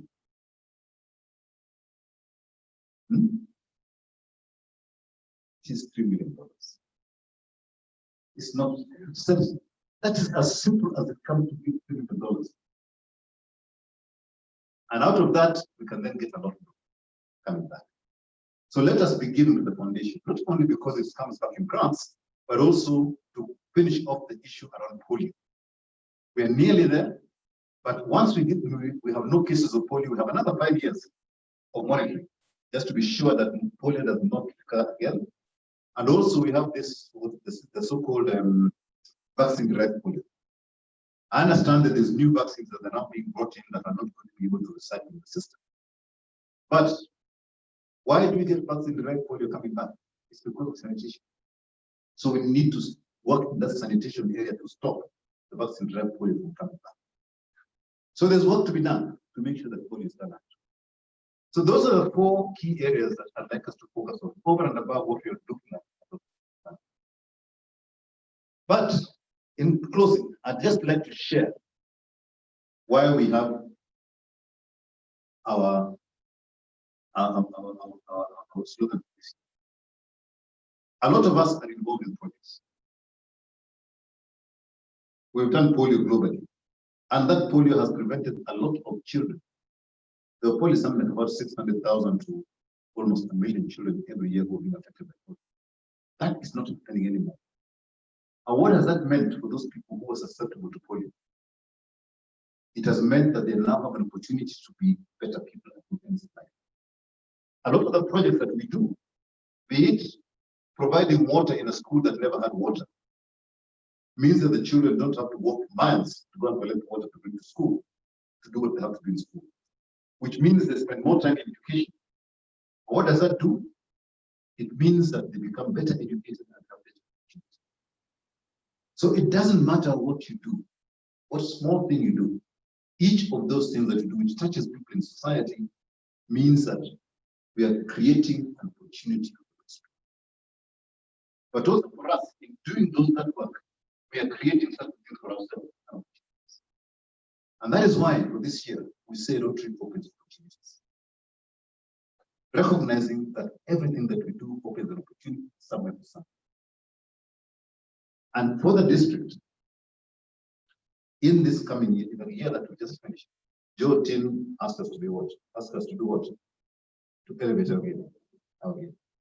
A lot of people have done that. We've really delivered a lot in the district, especially during the COVID emergency, which is now being recognized globally in Rotary. But going into next year, now that we're able to deliver, I'm asking us to be unlimited. It is borrowed selfishly, and it's borrowed unashamedly from Eliud Kipchoge. But that be unlimited in our terms means you just got to be innovative. We've got to completely open our minds. We should not be straddled in a tramline like we are in our meetings. Let's open up the way we think. Because now that you can perform, let us try and perform clever things. Thank you very much.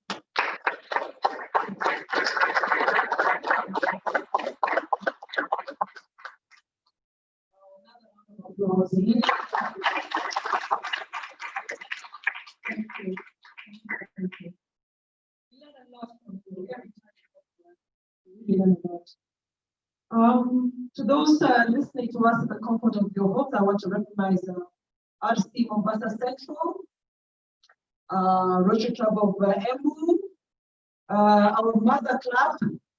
Charles, I know you're listening, you're watching. Rotary Club of Sukimau, Rotary Club of Minneapolis, all the way in the USA. Joe Tin, of course, is there, as well as Dr. Joe Kamau. Really, I hope you're enjoying yourselves, and as much as we are. At this point, Dr. Grace Miheso, the floor is yours. Take it away. Take it away. Carry on.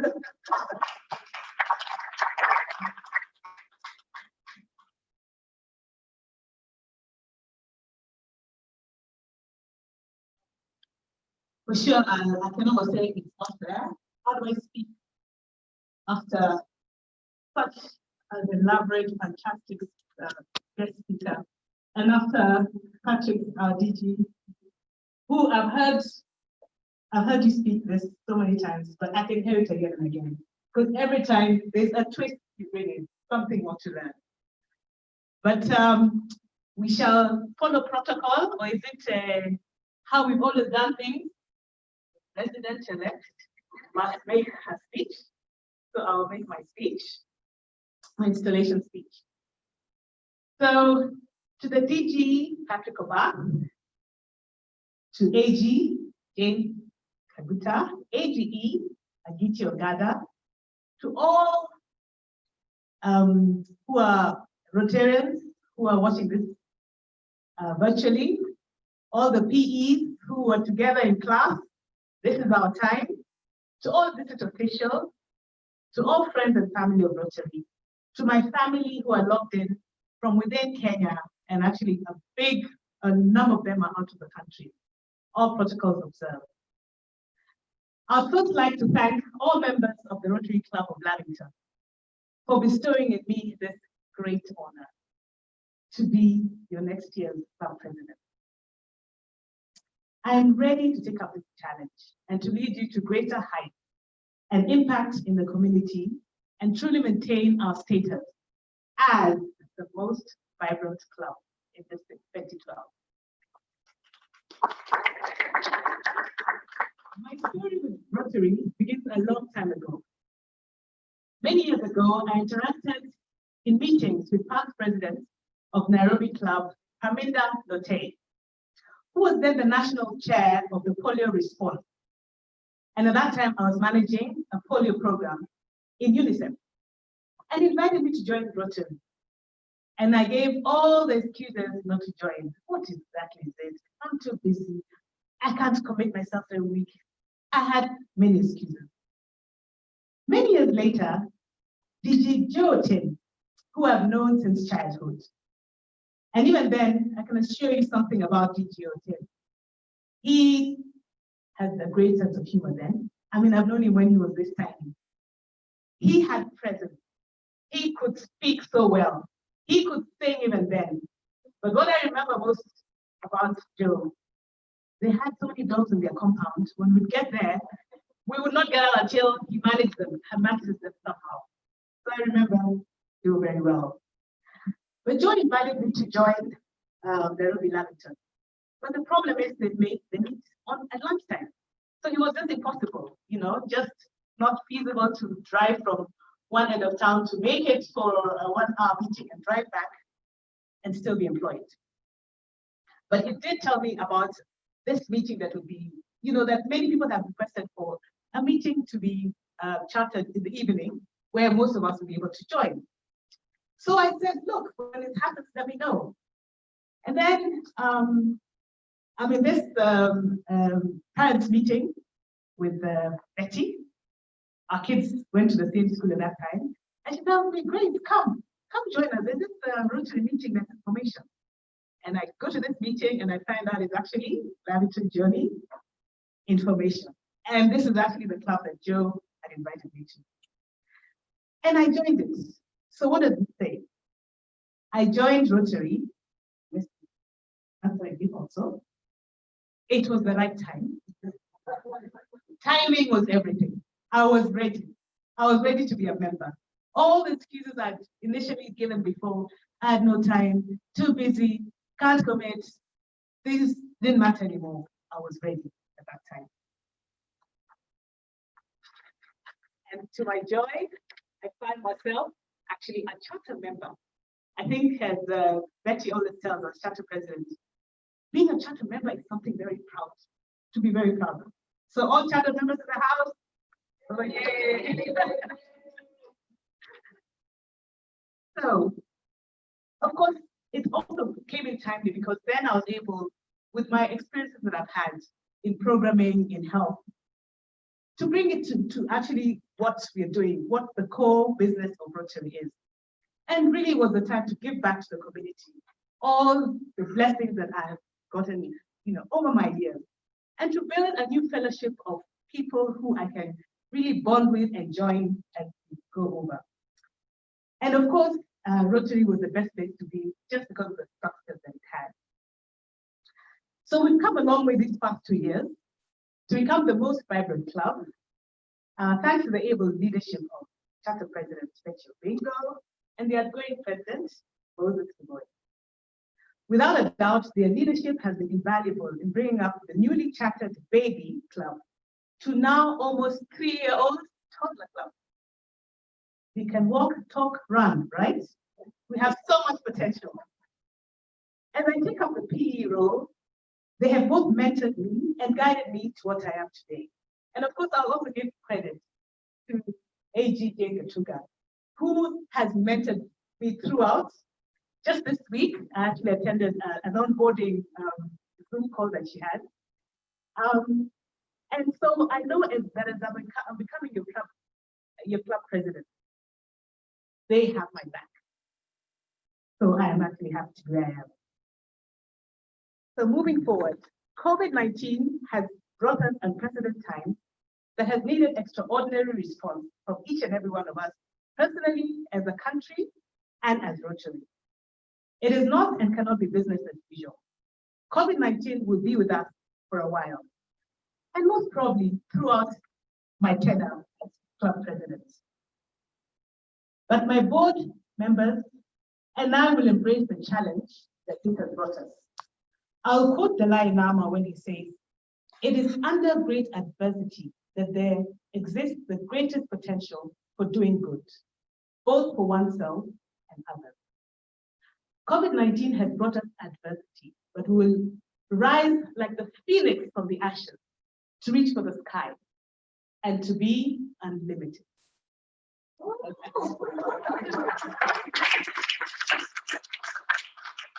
current club membership are great mix of skills, all leaders in their own right, and have been willing to give themselves and more to implement impactful projects. As I navigate the way forward, I will depend a lot on my able board, who are very accomplished professionals and self-starters, to help steer the ship, and ensure that we are good stewards of club resources, and that we achieve all that we have set out to do in our strategic plan. My vision this coming year has factored the opportunities that exist despite the challenges.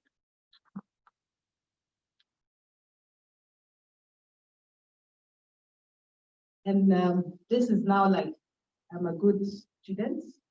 You heard the teacher speak. I'm going to now tell you how I have adapted it. Increase our impact. We'll strive to get at least one global grant.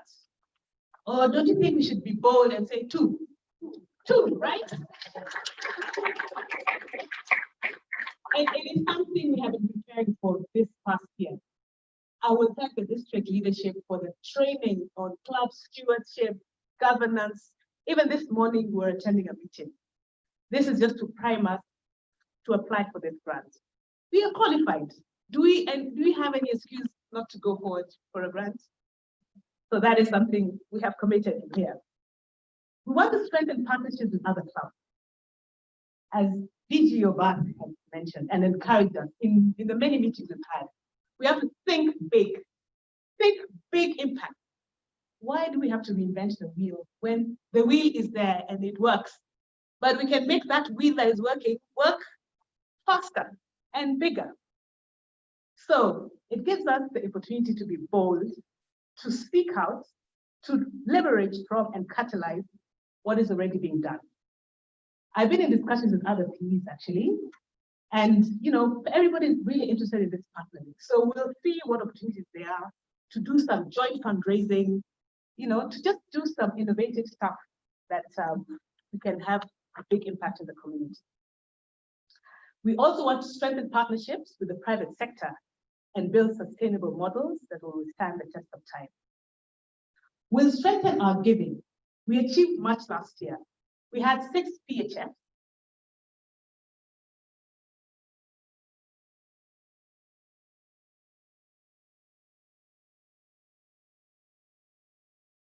And 12 at least next year.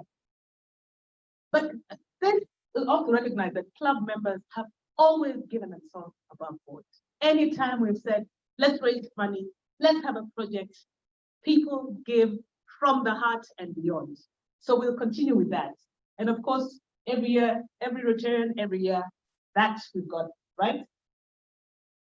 Expand our reach by increasing membership. As has been noted, virtual meetings have enabled us to get full house meetings. We've had people join our meeting from as far as Minnesota in the US, or just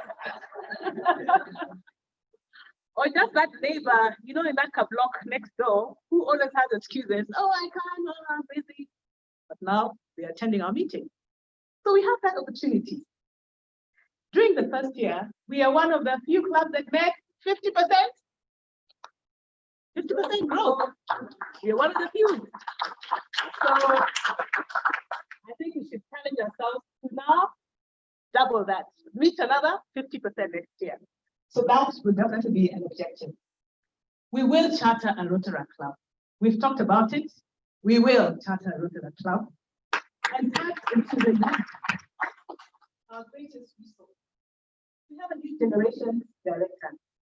So already when she talks something that lays over, but you see, she's young, she'll bring in the things that attract the youth and really help us be relevant to what the youth want.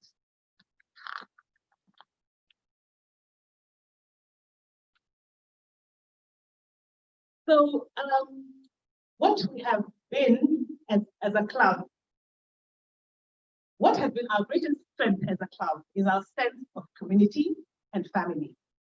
We love to have fun with each other, and we'll continue making sure our fellowships are interesting, engaging, and fun, building a family while also giving our all as we serve the community.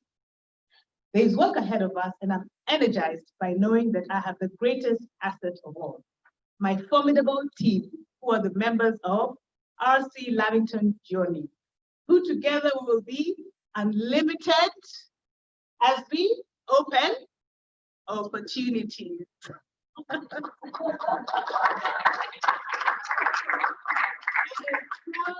I'm honored to be leading the Rotary Club Lavington Journey, the most vibrant club in the district for the year 2020-2021. As Obama famously said, that's our king and brother. And I quote, yes, we can. And I will add, yes, I am ready. Thank you.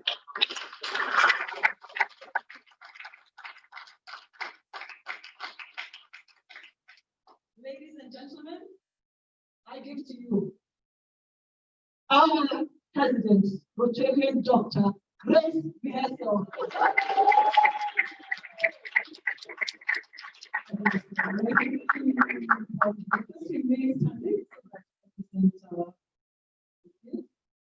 The decision of gifts will be now.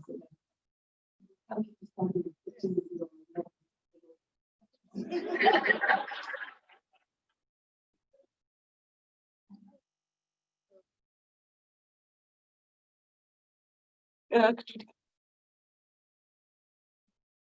So, we are Africans, and we always say thank you.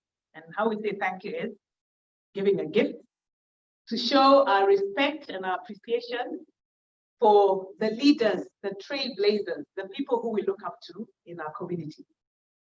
So the first gift is for DG. Me.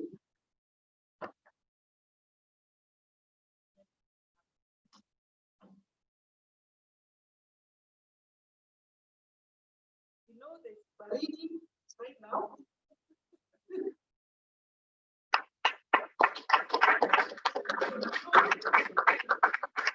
And also, of course, you have to make some porridge, you know? So this is so thank you very much. Oh. It's a pleasure to have had you beside this occasion. And your message has gotten to us, and we'll take it forward. Our next gift is to our guest speaker, Professor. I know you live in the green, leafy suburb where there's a lot of cold at this time. So,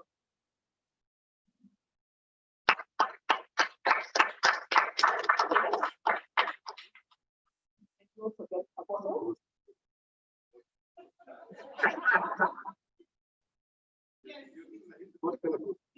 Yes.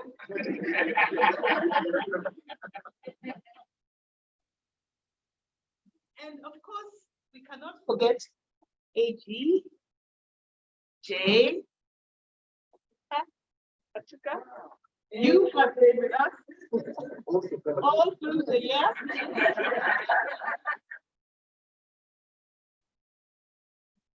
So I hope you enjoy that.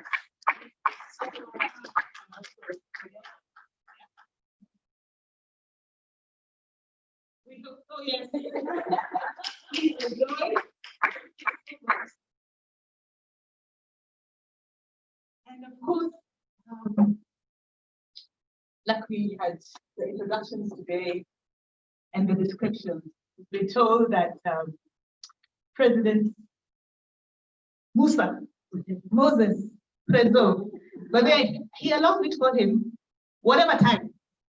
I hope your wife is not. I call him whatever time. Do you think? Can I? Is it okay? Can I call you back? If you can't do it, talk right now. He'll call me the next day. But for sure, we all agree, he let us be what? He let us blossom.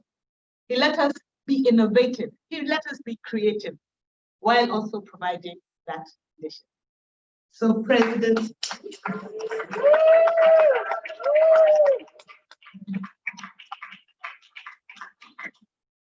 This is almost a weapon.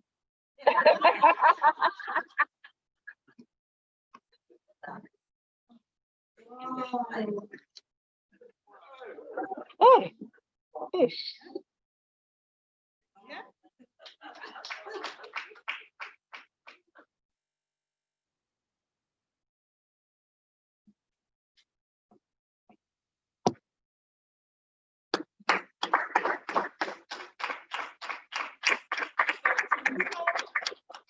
For the leadership, Club of Latitude Journey, for the commitment, for the efforts, for the sacrifice you've done for us. We all say, Asante sana.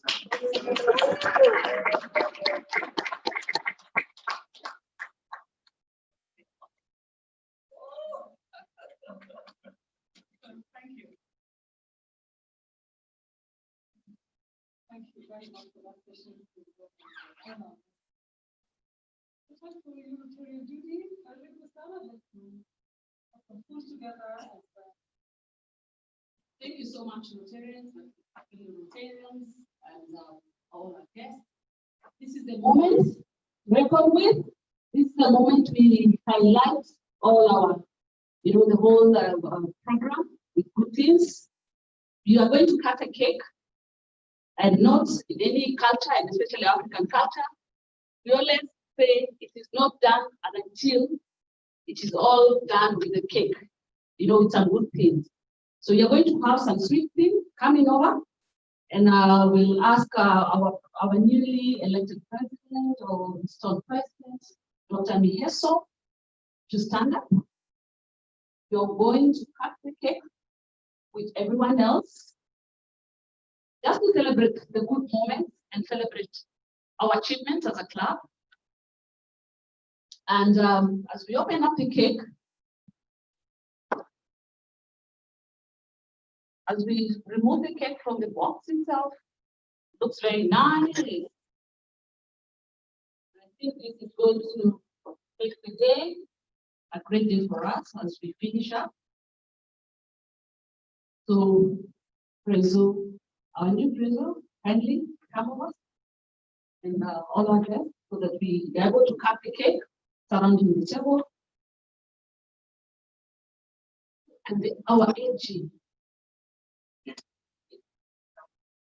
Becoming AG.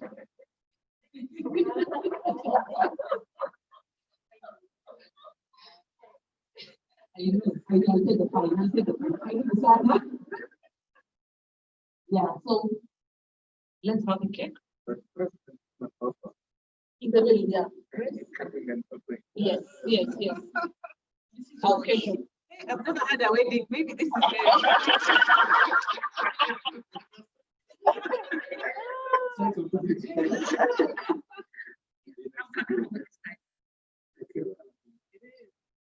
is the picture of it.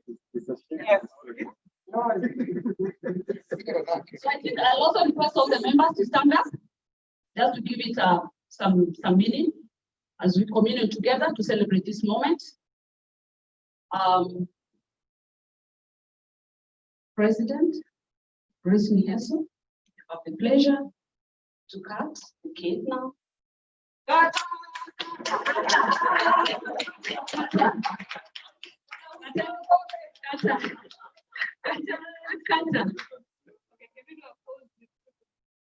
Yes.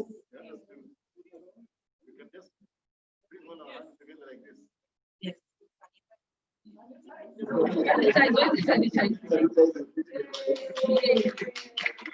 Wow. What a great moment. So, Grace, I think let me just help now in terms of cutting the check with everyone else. So, as we pass the mic. Thank you very much, Mr. Lindsay. Thank you. Now we are drinking our hot water. So please, going to be taking too long.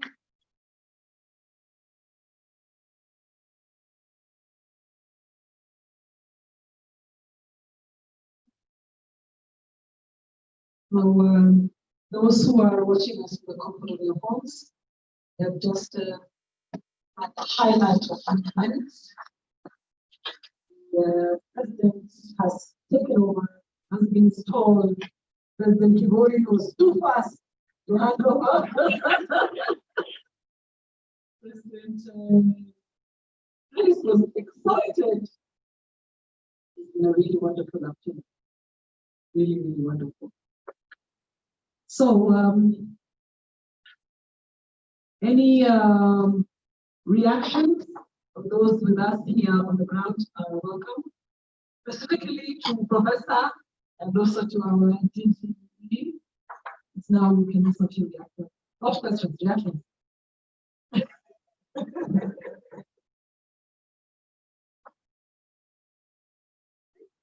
was fully understood. Professor, that was a good lecture. Actually, hakuna maswali.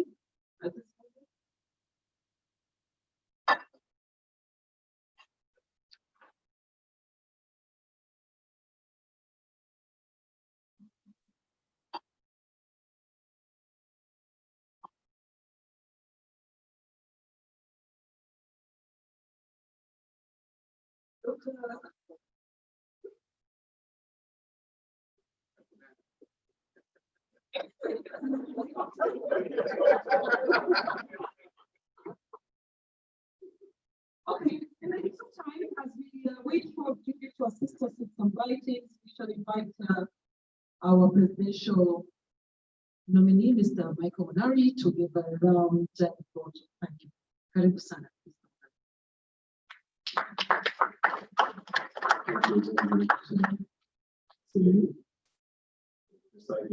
Let's clap for her.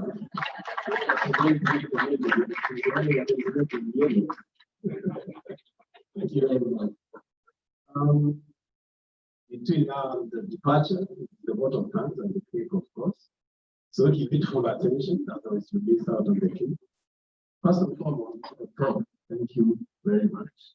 This is the time of crisis management, and some of the highlights you made there are very insightful. You took us through the journey, especially with yourself and the calm president, rather Kibaki.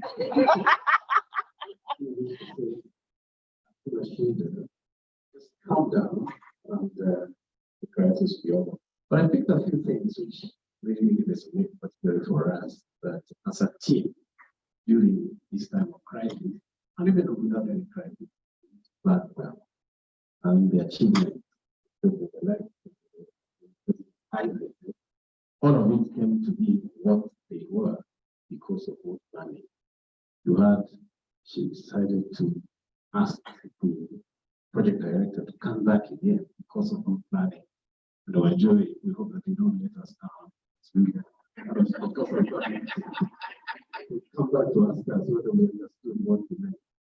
I appreciate the fact that you said we should never ignore the model. The next door neighbors have gone around it. We have challenges. Talk to us about instilling confidence as the leaders. But what's most important, the fact that that matters. Our plan will need that. We need to be sensitive now that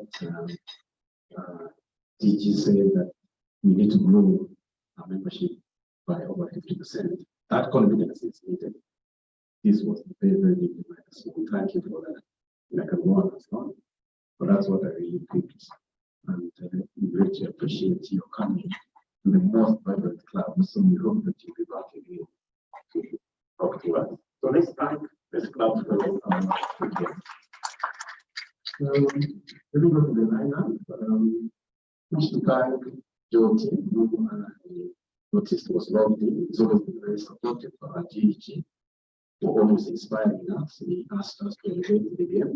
And I think as the Rotary Club of London to join, we did that by, among other things, doubling our numbers and Christians. Grace, I think, we doubled the number. So let's clap for our DG, Joe. First clap, you've given us you've given us a challenge. The 5 points which by highlight, not repeating. Membership growth 50%.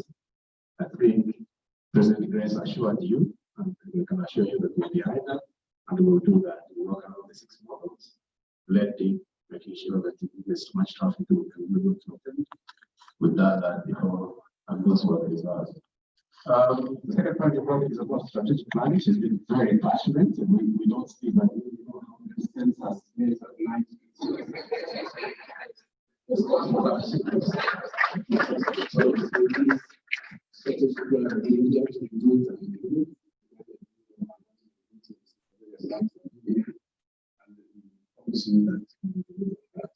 And the issue of membership, we've done well, but I know the times I have to do that. You mentioned about attrition, sometimes it just comes through. We have experienced it, of course, every club has challenges, but I think we'll ensure that she needs us to retain our membership. Of course, the recruitment and the foundation.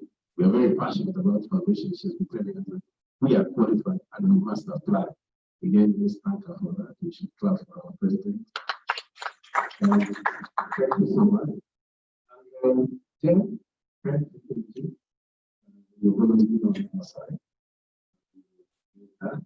Now that you're having a problem with the see that.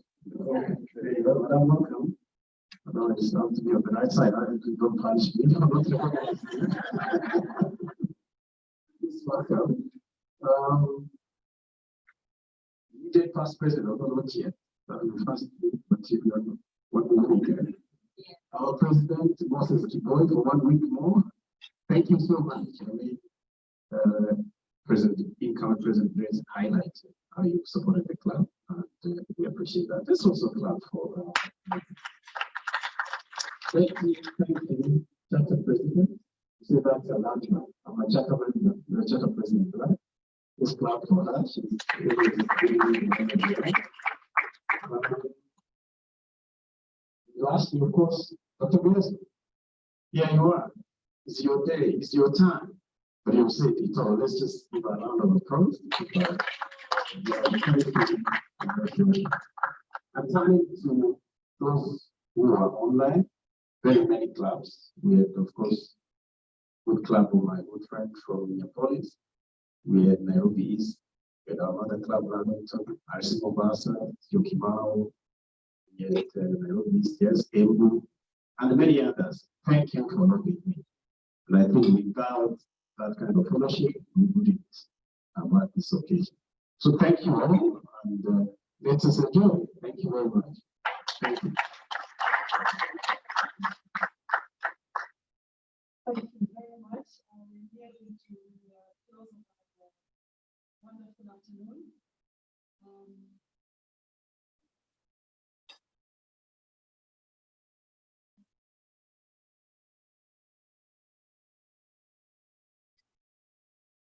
Would you like to have a taste of your snacks?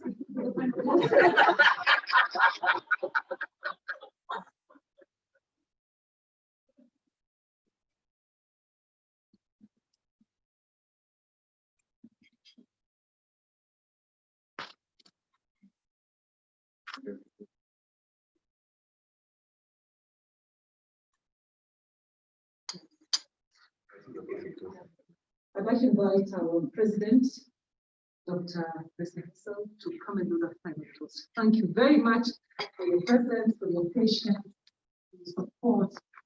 Thank you.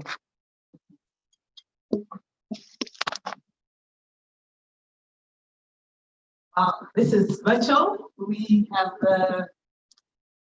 we've planned for it for a while. It was easy, but again, it wasn't easy. But we've come to the end of it. So I'd like to recognize all who came on board towards this, either physically or online. How many were we? 47. Yes, all the 47 that joined us. I'd like to recognize RC Mombasa Central, RC Embu, RC Syokimau, RC Minneapolis, RC Nairobi East, to our mother club, RC Nairobi Lavington, to DG Jotin, to the district membership chair, Joe Kamau, to all the members of RCLJ who were not here but have watched us virtually, to all friends and family of Rotary. I give you Rotary word over. Thank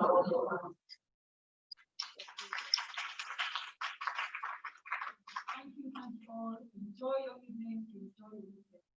Over and out.